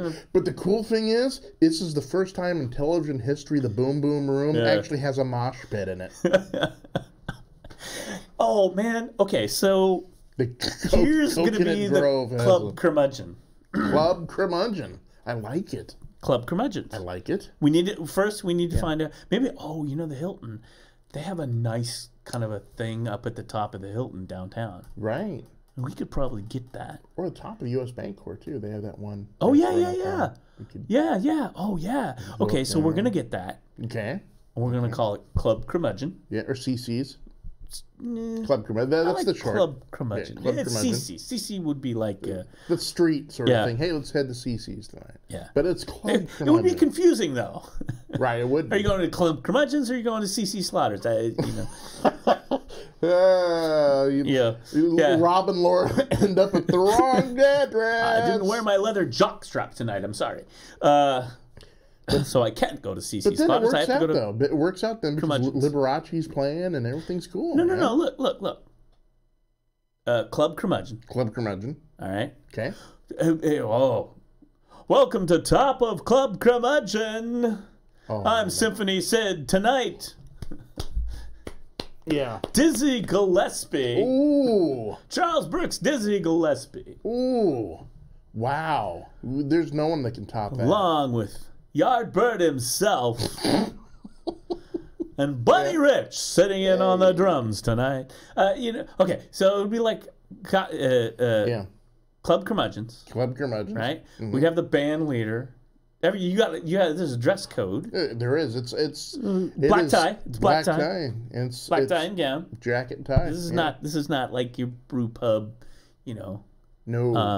If you need to be shaved, men, yes. before you come in, we'll have someone do that. We'll actually have a barber on site. You're measuring your beard. You may be able to get into McMinimums with this, but not here at Club Curmudgeon. Right. It's fancy. Right. So, go in. We have the band and whatnot. Mm-hmm. And we just invite, famous people into the crowd. Yeah. And they do songs. Yeah. They come out of the crowd and they do a song. So it'll be like, tonight we are so thrilled in the audience. A man who changed the world of hardcore, Mr. Henry Rollins. Henry, can we get you to come up and do a little black coffee with the band? That's right. That would be awesome. They've been rehearsing this all day. But then we can't just... Drink your black coffee. For dessert, drink your black coffee. And here's Henry Rollins singing Black Coffee. And afterwards... Stare at the wall. That's right. Afterwards, ladies and gentlemen, go on over to the bar and get yourself a White Russian. Black coffee and White Russians right here at Club Curmudgeons. Club Curmudgeons, man. Yeah. Maybe you pull up Lenny Bruce and he does a quick routine. Yeah. You know, he's up there. I doubt that it would be good. Yeah, I want to be a part of that. It'd be really good. Yeah. It'd be really, really good, you know? Yeah. I mean, there'd just be, you'd have Dirk Snyder. We'd have to invite, Schneider. See, that's when we could invite Blackie Lawless. Yeah, Blackie Lawless, he's in town because they're doing something at the waterfront. Yeah. He shows up. We got Udo Dirk Schneider. Maybe we have some guests. I don't want any, you know. I want like A-lister. Okay. You know. Yeah. Come up. Why don't you come up the bandstand and rip everyone's face off? Come on. Come on. You know, I mean something. Pat Benatar. Pat Benatar. You know, they do a bossa nova song, the version of "Hit Me with Your Best Shot." It would work. It would work. Neil Girardo in a smoking jacket. A little Ozzy Osbourne, maybe. Oh, he's crazy training it up there. Yeah. Yeah. Ozzy would be great. Put him in like a black felt jacket. We'd invite Ace Frehley and Paul Stanley just to sit across the room from each other. just and get into a brawl on the stage. Yeah, just to stir the pot. Mm-hmm. I don't know. It'd be pretty good. Right. It's Dave Lee Roth, Eddie next to each other just because, you know, fireworks. And then you add Sammy Hagar to really throw it over the top because all three of them can't stand each other. So I'm trying to think. Is there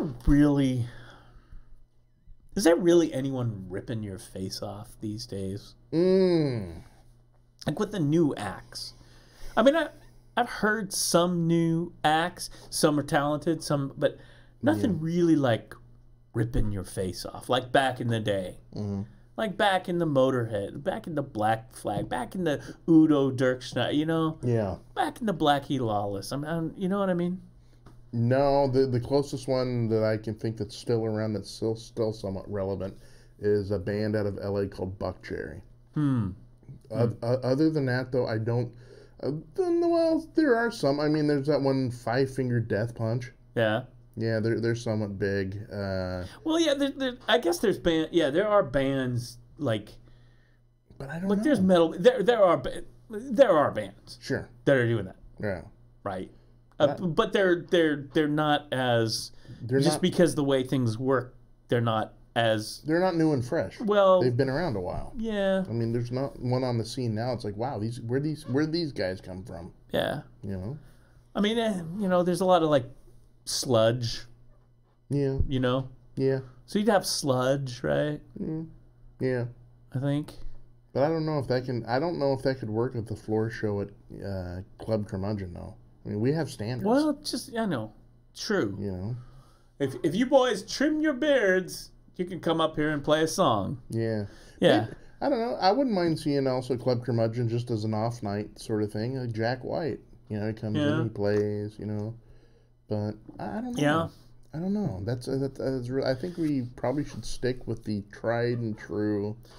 Rip your face off. Rip your face off. Rip your skin off. Right. Melt your face. Put it back in the coat room. That's actually how they do. Today we have a special guest. They're going to rip your skin off and check it to the coat room. And after you're done, you'll go skinless back to the coat room and check your skin out and put it back on and go home. It's that good. Yeah. Ladies and gentlemen. Johnny Lydon.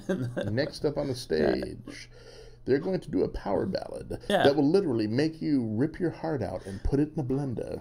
Yeah, I mean, it's like, it's like Wendy O. Williams or something like that, right? You know? Yeah. The late Wendy O. Williams. Even Susie and the Banshees. I wouldn't mind that. Yeah. Hell, Bjork. Bring her down. Oh, how about Joan Jett? Oh, Joan Jett, huh? That's that old... Yeah. And she's out there. She's out there playing... See, now and she doesn't look like Blackie Lawless. Exactly. She's still doing her thing. She's looking good.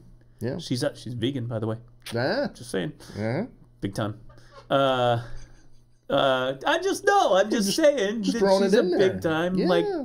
Like from day one, like way back when she was a teenager, a runaway. Yeah. Like she was like a vegetarian. What if we had a Runaways reunion at Club Curmudgeon? There we go. We invite Lita Ford down. Yeah. Who's the singer? Sherry. Yeah. And we just. But yeah. I mean, you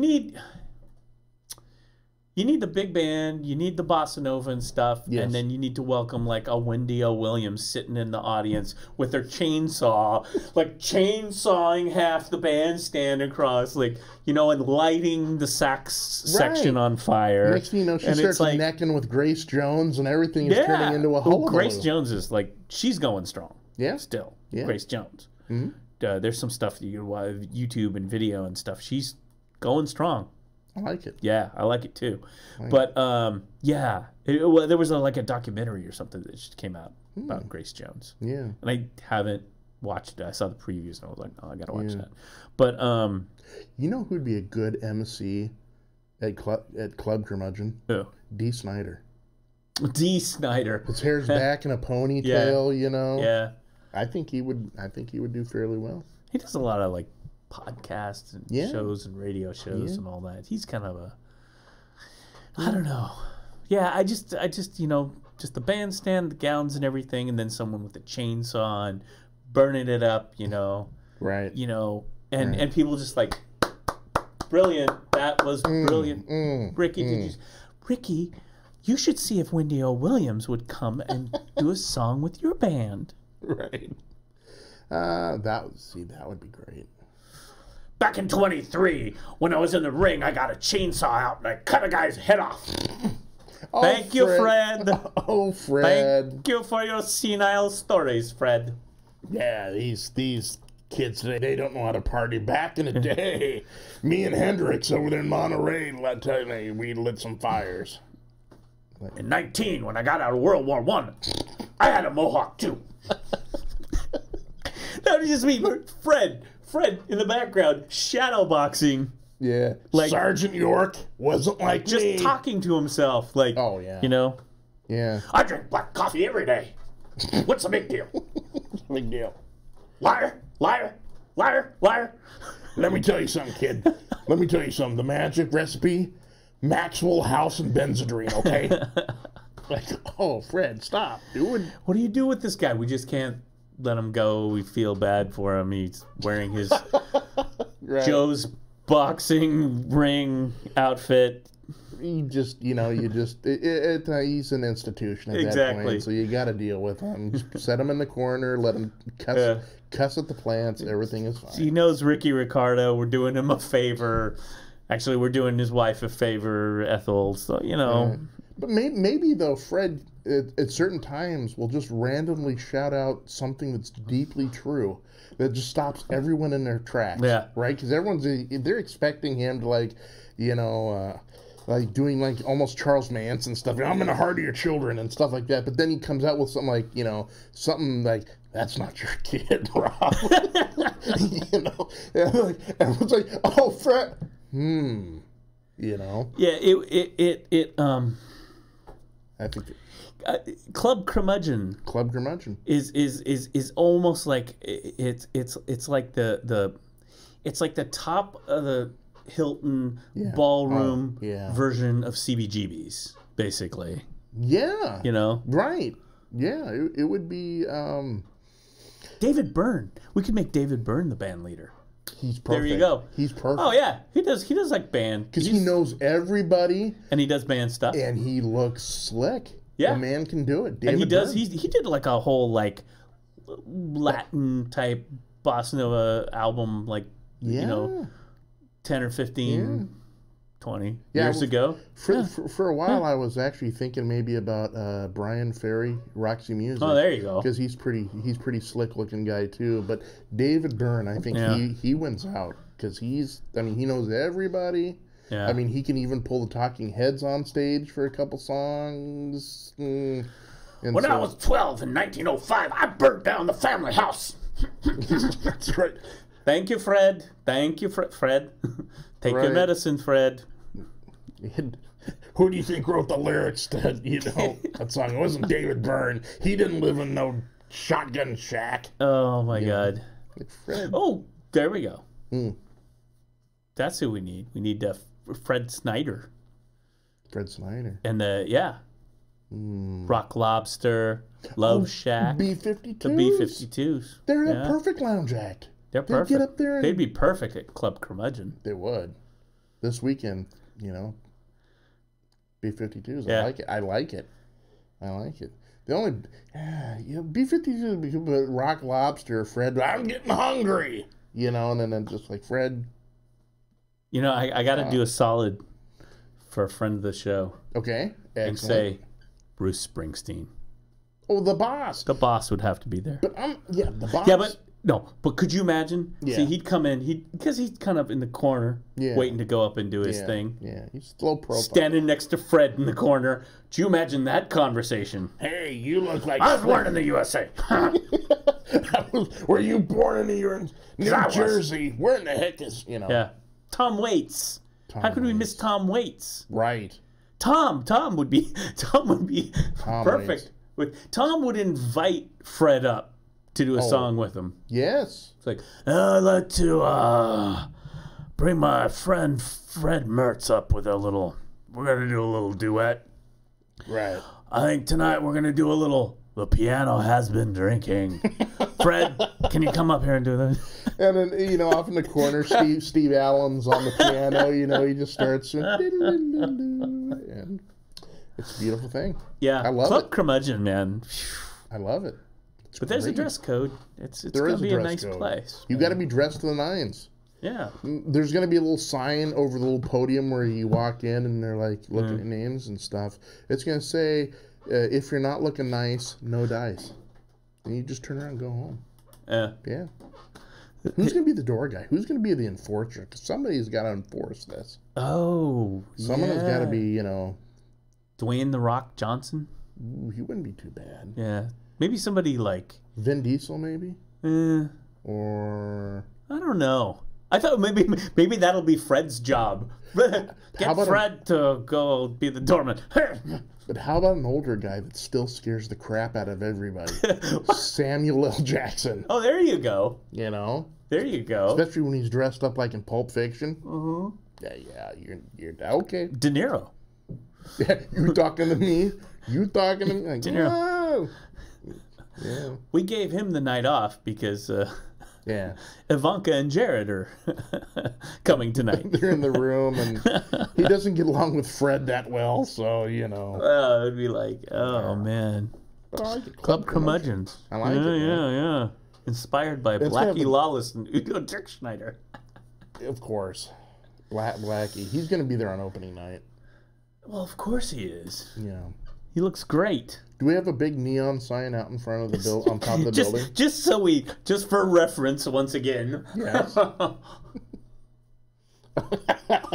just had to do it again. Right. Blackie Lawless. Today's show is sponsored by Beano. Beano and Blackie Lawless. If you have to fart like a beast, try Beano. Damn it. Yeah. I mean, look, Yeah. you get old enough and you have those hit songs, like Animal. Yes. Right? Yeah. Well, you sell them to Madison Avenue. Of course. It's like the Doors did on Light My Fire. Oh, it's everybody. They end up on a Ford. Now it's, the Carnival Cruise Line one. Right. Dun, dun, dun, dun. I mean, I was like, really? Yeah. Lust for Life, really? But Blackie Lawless is doing Beano. Yeah. It helps. Fart like a beast. Yeah. Just have some copywriter rewrite the lyrics. Yeah. Anyway. Yeah, that's it. Yeah. There was I shouldn't say there was some news. Yeah. There was a more and more. They keep you hear about enchilada. It's the best way I can pronounce it. The moon of Saturn, enchilada. Enchilada. Yeah. How do you pronounce that? I don't know. Enchiladas? One person's Uranus is Uranus. You know, I mean, I don't know. One person's Uranus. But anyway, a moon of there it is. Enceladus. Yeah, it's I don't have Enceladus. Yeah, of course, Enceladus. Bet you. Ooh, something just popped into my head. Curmudgeon. Clarence Clemens is never dead. He's there. Oh yeah. He lives on, man. I like it. Next to Fee Waybill and the tubes. And yeah, you gotta have the tubes in there. And the gal from the Go-Go's. Belinda Carlisle. No, the other one. No, what was it? Bill and Ted's Excellent Adventure. Be excellent to each other. Oh yeah, she played Joan of Arc. Is that her? Yeah. Yeah. So anyway, I can't remember. Yeah. So the sixth largest moon of Saturn. Okay. Those moons get large out there, Saturn and Jupiter. This was some good news or interesting news. Maybe not good news actually. Considering, like, you know, if you were like writing John Carpenter movies or something, it might maybe not good news. Right. Certainly, suddenly, like Kurt Russell shows up, and you're like, "Oops, we found life." This maybe is not a good thing. And next thing you know, here comes the alien running through there. So they keep. Yeah. So we have probes out there, right? Mm-hmm. We had a probe out there that was out there for a while, and then crashed into Saturn, but it was out there for like 10 years, and so it checked. So these moons, like that one and Europa, which is over there in Jupiter. Titan. Titan's different. Europa and Enceladus. Anyway, they're ice moons. They're full of ice. But the thing is because they're big and lots of stuff happens inside, it's warmer. By warm, it could be like really cold, but it's just like our oceans. You know, there's like warm volcano vents and stuff bottom of the ocean. And so those are actually conditions. You got water, you got some energy. Those are conditions for life. Those are building blocks, yeah. And so we're looking at those because, like, if you wanted to find, like, where would you might maybe find life in your planetary neighborhood? Yeah, that those would be good candidates. Well, so the probe was out there, and that was the Cassini probe, and studying that moon. Yeah, and it turns out there's these ice water plumes that go up like way out in the atmosphere. Yeah, like, you know, like geysers. Sure. Right. Old Faithful. Yeah, like little ice volcanoes. Sure. Which we're finding them all over the solar system. So it flew through there, through the ice and the water. Yeah. And took samples. And so the scientists have been analyzing those samples ever since. Okay. It's been a while. Yeah. Because, you know, science takes like a while. Sure.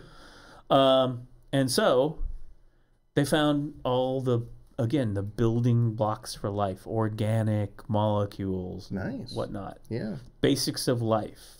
Right. And what it is that, like, they find all these like molecules now all over that are conducive, like methane and formaldehyde and all this stuff, which are, like, you know, can occur naturally.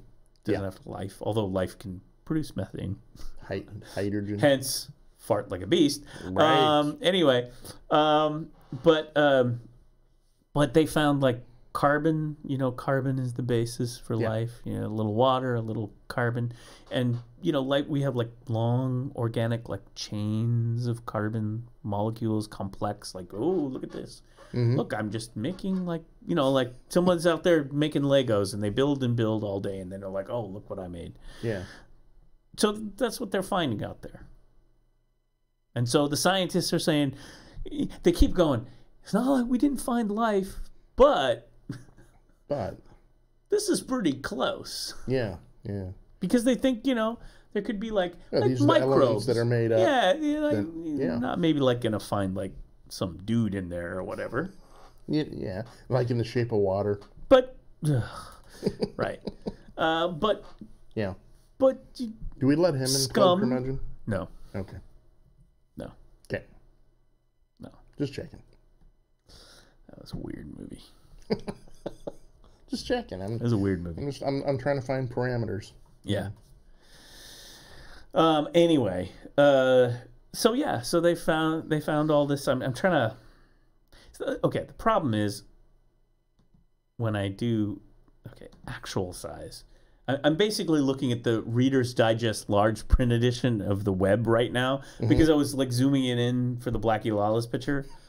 So now it looks like when Grandma's reading the web. Remember this? Like back when they got magazines of Reader's Digest, I actually would get this for my grandma for like Christmas, like large print edition for the old people, like with like fonts that are this big. You know, there's like 4 words on each page. Right. The Reader's Digest is like the size of like 10 law books. It's like, and then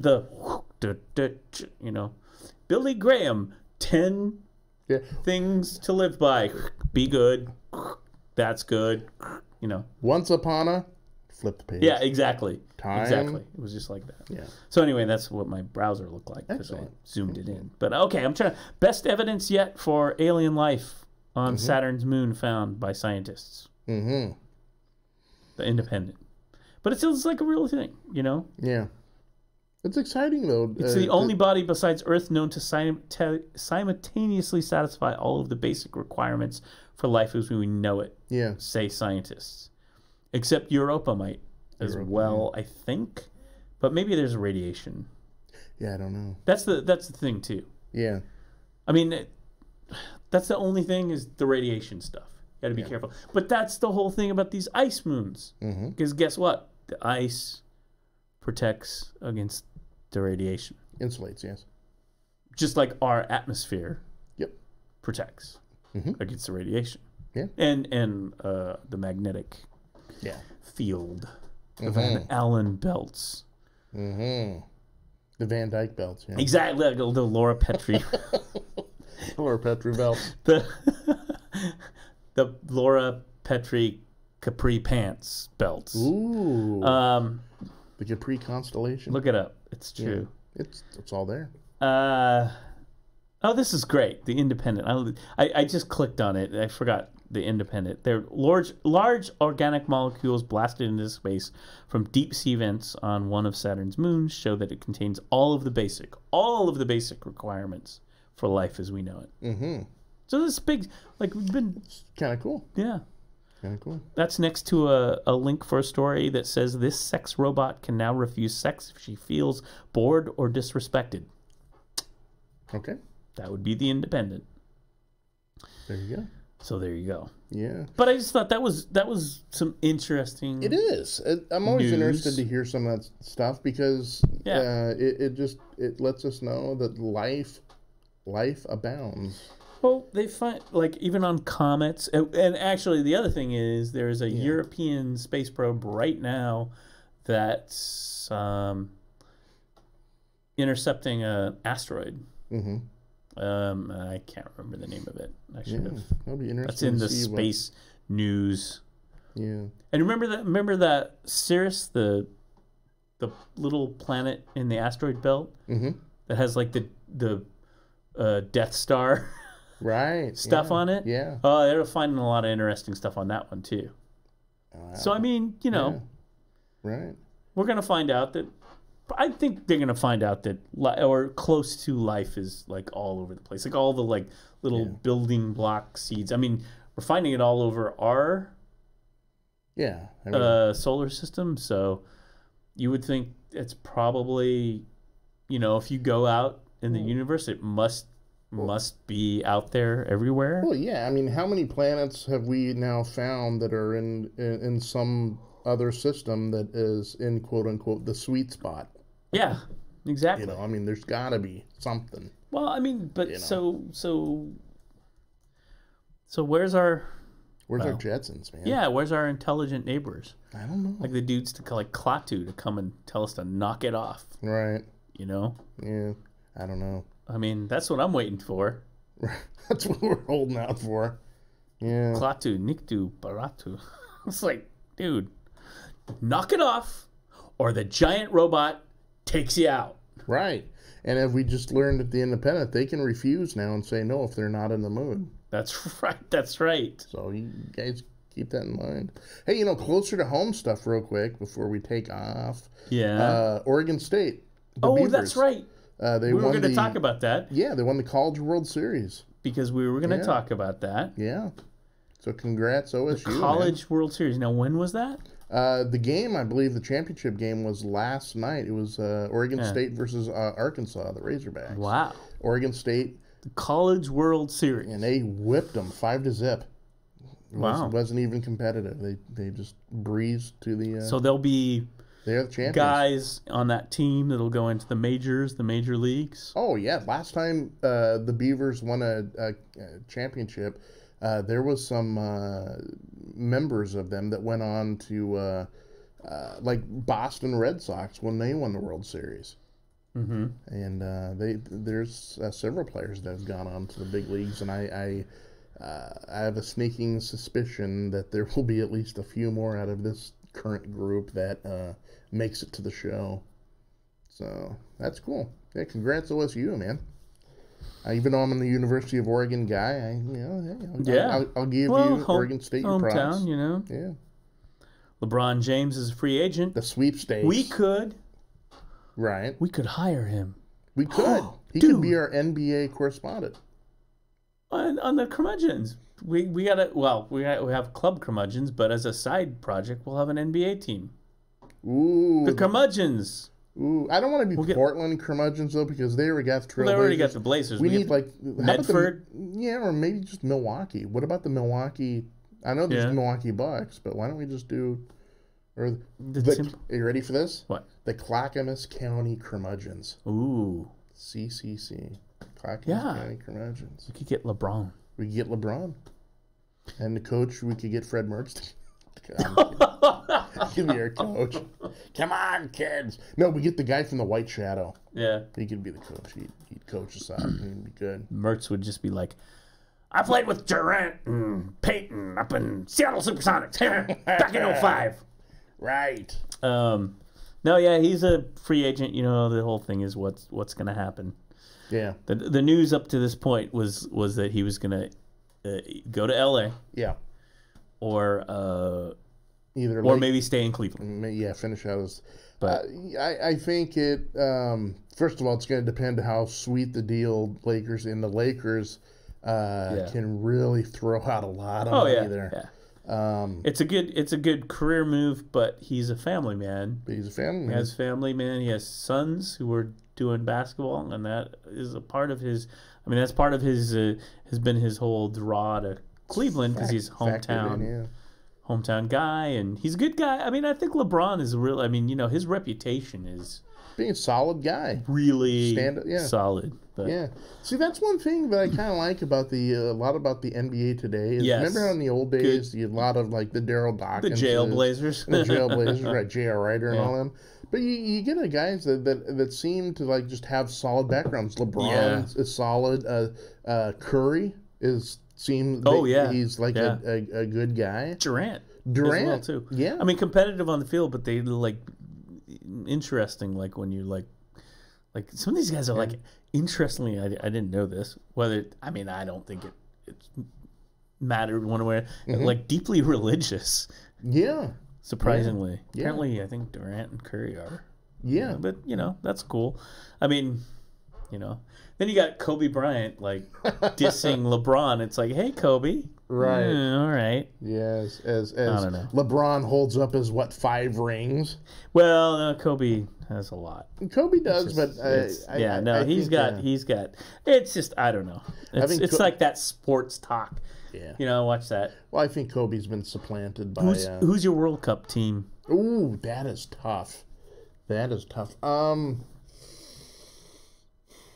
I don't know today's scores, so I may be talking... I may be talking out of my Uranus. But I'm thinking... Argentina's pretty good. Lionel Messi. Yeah. Portugal... Ronaldo. Yeah, they're the That's what we need. powerhouses. The face-off. Messi versus. I'm trying to think if there's any European ones that are. Well, tomorrow both of those teams play. So tomorrow, 7 a.m. our time. Yeah. Argentina and France. That's gonna be a good and one. then Portugal and Uruguay will play. Ooh, that's that all going to happen really tomorrow. Gonna be good. Yeah. And because I don't know, man. Wouldn't that be something if it literally came down to Ronaldo versus Messi? It would. I don't think that's going to happen. I don't think so either. Yeah, very rarely does. Argentina's kind of, as I recall, has been squeaking by a little bit. Yeah. Japan is in the 16. They're kind of the Cinderella story this year. Yeah. And they didn't make it. But speaking of it didn't make it. So the big news from the World Cup is Germany. Deutschland got beat 2-0, right? By South Korea. Yeah. Not exactly a powerhouse team, but they gave it their all. They gave it their all. And Germany was the defending champions too, right? Yes. So it knocked came out as with South Korea. Yeah, it came out as a huge shocker. Yeah, and I think in the other they were like in points with Sweden, and Germany and Sweden had gone at it. That was that. So Germany had this like. I think they were worn out a little bit. Well, they played Sweden. Yeah. For that, they were down, looking terrible, and literally the last second, they had this little set piece, and it was really a beautiful play. Yeah. Like it was like a football play. It was like, boom, and it was the last second of the game. Yeah. And they beat Sweden, and it was crazy. Right. But boy, man, yes, I saw that highlight. They were terrible. Yeah. Germany.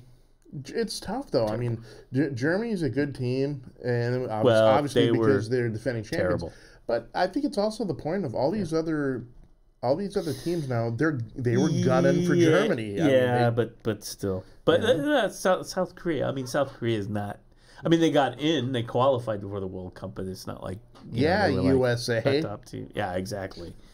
Yeah, I know. But that was So that was a big like World Cup moment. Yeah. Not since. Mm-hmm. I don't know. Yeah. Sometime a long time ago has that happened. I've got a fun historical football. I'll use the European. I'll say for us American soccer, but football overseas. I got an interesting. Now I'm a history dude, right? I love history. I'm a geek that way. Did you know? Fun fact that the name Hotspur, if you recognize that, is actually named after a nobleman back during the War of the Roses. I did not know that. He was his name was Henry, and he was known. They called him a Hotspur because he was always riding in the battle at the front. He couldn't wait to get into the battle, so they nicknamed him. He was a Hotspur, and so descendants of him had a bunch of land in the north of London. And when these two guys said, "I want to create this football team," back in I believe it was 1895, out of respect for the family who had given up a lot of the land for that, they decided to call their teams the Hotspur, which translated and later down the line being called the Tottenham Hotspurs. Yeah. There you go. History fun fact. That was actually a good segue into what I was going to say, because one of the teams we might be looking at, which is unusual because a great soccer nation that often doesn't do very well in the World Cup would be... Yeah. Well... England. Yeah, England. Scotland got whipped too. Yeah, but England... England really took a... Home of the Premier League, which is a very, very fine soccer league of fine soccer teams like the Manchesters and the Chelseas. They really laid an egg and the Hotspurs. Yeah, this World Cup, they... But England... Yeah. They're in the 16. Mm-hmm. And the big reason why is their star, Harry Kane, star of Tottenham Hotspurs.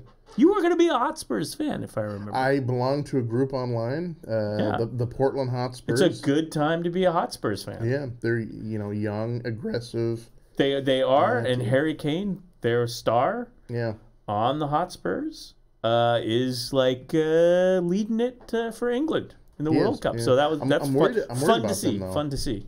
I'm worried about them though. They lost. I mean, they got blanked, and so a lot of people are wondering. Which one in Belgium? That was like 3 days ago. Yeah, well, and a lot of people got really nervous. I didn't look at the score because the last one they played was Belgium. Yeah, and it was like it was both Belgium's hot, right? Yeah. Oh yeah. And England came in hot. Yeah. But this match they both qualified. Mm-hmm. So it's like one of those things like we don't need.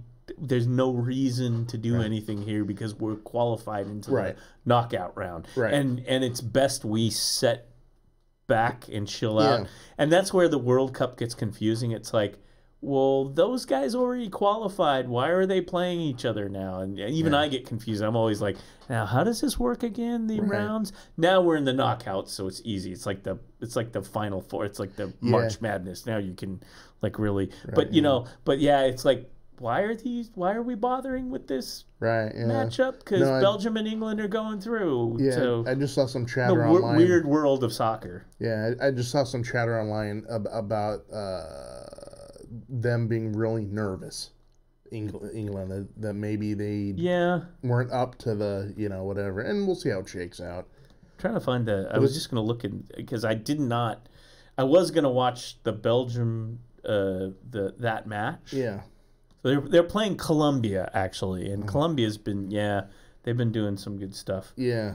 But I was just gonna see. I did not watch it, and then I kind of checked in with a friend, and they were like, "Oh yeah, they're playing the second stringers in this match." It's like it's they're resting up. Yeah, both teams are resting up. It's like in America in the very last week of football before it goes into the playoffs. No one wants their stars to get hurt, so if you're already in the playoffs, so England, Belgium won that game 1-0. Yeah, England, but I don't. Again, there wasn't anything. Necessarily right. There was nothing riding on that game. No, and both teams are hot. And what are you going to do? Put your best player. You put Harry Kane. Are you going to put what's his name from Belgium? Guy from Chelsea, Eden Hazard. You're going to put those guys in and break their leg or something. Yeah, no. I mean, it's like the fourth quarter when you're losing. Yeah, Coach Mertz is like, kid, sit down. NBA game, it's like you clear the bench out and put your starters down because you don't want anyone getting hurt. Or the last week of football, if you're already in the playoffs, no one wants to get hurt, so they put the rookies in. Here, kid, go out there and play because it doesn't matter. I was told that Eden Hazard, who's one of the big stars, he's Chelsea. Yeah. He's he's Belgium, big star. There's actually two guys from Chelsea. I can't remember the other guys. I think it's Courtois, the goalie. Chelsea's goalie, I think, is Belgium too. Somebody said that Hazard's brother is on the Belgian team too, so they were playing Hazard's brother. I don't know. I don't know. There's only so much you can. So Belgium. Mm-hmm. This is a team. So you have Eden Hazard, international star, Chelsea. Romelu Lukaku. Sorry, I always have a problem with saying his name. Lukaku. Man United.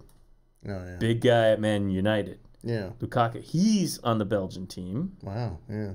Yeah. No. Belgium's like a all-star team. I'm trying to find out who. My freaking browser will not respond. It's just throwing up pictures of Love Lawless. Well, I mean, and Fred Mertz, interestingly enough, Mertz solo album. Yeah. Yeah. So Belgium has those guys, and anyway, but that'll be interesting. That'll be Courtois. He's Chelsea's goalie. He's goalie on there. So I'm trying to think of there's a lot of Belgium. Thorgan Hazard apparently. I guess that's his brother. That's what I was told. Yeah. Thorgan Hazard, the midfielder. Great name. Oh. Let me look. I don't know. Yeah, he's Eden Hazard's brother. Yeah. He plays for Borussia Mönchengladbach. I have no idea what that word is. It's a long word. Mongling. I can't say even that pronounce 5 it. times. No, fast. it's Bon. Yeah. Shaglabach. Borussia. What team is this? Borussia. My God, he's speaking in tongues. I can't even. It's a German soccer club, and I can't even say this name. I'm tongue twisted. Yeah. I'm tongue twisted. I can't. It's the first German word I mean. Yeah. Borussia. Huh. I don't know. Mm-hmm. I bet you Udo Dirkschneider can say that word. Udo knows. He's probably from there. He was probably born there. This is the first time I've ever actually read a German where I was like, I can't even. Yeah. Yeah, it's. But usually, I mean, you know, when you have a foreign language, you know how to pronounce. Yeah. I don't know. Udo Dirkschneider. Yeah.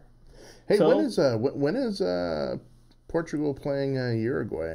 Because that's tomorrow. Yeah, I may have to. It's tomorrow is going to be big because it's going to be. That's right, Messi and then Ronaldo. Yep. Yeah. Yep. Have to check that out. Yeah, it's going to be good. Ronaldo's always fun to watch. I'm a big Ronaldo fan. Mm-hmm. That's he wants a World Cup, man. He does. He needs that feather in his cap. He's got everything else. Yeah. They're like, what, 3rd-time Champions League, I want to say? Something like that. And you know the thing about him is he's like the LeBron of soccer right now, Ronaldo. It's like, where is he going to go? Is he going to stay in Cleveland or go to L.A.? Right, Ronaldo in L.A. Yeah. No, he's he's actually said after they won, after Madrid won the Champions League again, right after, he's like, well, it's been fun here. And everyone's like, because his contract's up and everyone's like, oh, you know, and it's getting like. all nervous that he may bail. It's like time to do something new. And the word has been that he wants to go to the Premier League over there in England. Can you imagine that? That would be huge. I mean, who would he play for? West Brom? West Brom. No, I could see him like at some place like Arsenal. Arsenal. West Bromley. Yeah, Arsenal would be just like Liverpool. Liverpool, who Tottenham, sure, send him over there. Tottenham, but Harry Kane, you'd have to play, Yeah, can you imagine that? Well, Chelsea. Holy cow, could be Man United. Ooh, because Jose, I think he coached him at one point. So Man United would be a favorite. I don't know how salary I don't know how any of that works in international soccer. I don't know how I could handle that because they got a lot of money. The one thing about those English Premier Leagues, they got a lot of money floating around there. Deep pockets, because if you look at the internet and the ability to get international players, non-English players into the Premier League, it's pretty good. When you see, you see like the World Cup. And a lot of these guys are on other teams, and it's like, oh, those guys play in the Premier League for Man United or Man City or Hotspurs, Crystal Palace, Chelsea. I mean, Chelsea. How many guys are in the World Cup in Chelsea? Right. There's already like 2 right on the Belgium team right there, and there's more. So deep, So it'd be interesting. I would. That would be. As a soccer fan, that would be cool to see Ronaldo come into the Premier League. Maybe he feels like he wants to play for the Portland Timbers. Exactly. That's exactly what I was thinking. Throws the dartboard. I was like, Portland. Where's that? I was like, come on, Ronaldo, bring it to the MLS, baby. Could you imagine that? Come on. They wouldn't even have to field a team in the MLS. It would just be like, no, we just send him out. Other guys sort of bench and watch his technique, right? Right. This guy will just run up and down the field. Got 6 goals against the Sounders. Yeah, because it's gonna be Seattle Sounders versus Ronaldo. He just runs out there. Well, I mean, there's been some. Meanwhile, Timber Joey's stroking out because he's done too many of the logs and he just can't keep up, you know. Stroking out. And so, yeah. Your word for today, folks. Stroking out. Stroking out. And also fart like a beast. Fart like a beast. And with that, I think it's go watch some soccer, some football. Yeah. And we'll be back, and I don't know. We'll be back with the scores on Monday. That's right. Monday. We'll see who's stroking out. Tune in. I don't think I ever want to hear that phrase again. Stroking out with Blackie It'd be like, yeah. Back in 23 when I was in the ring. My friend Big Joe, and he stroked out. Jack Dempsey hit me so hard I nearly stroked out. Okay. Bye. Yeah.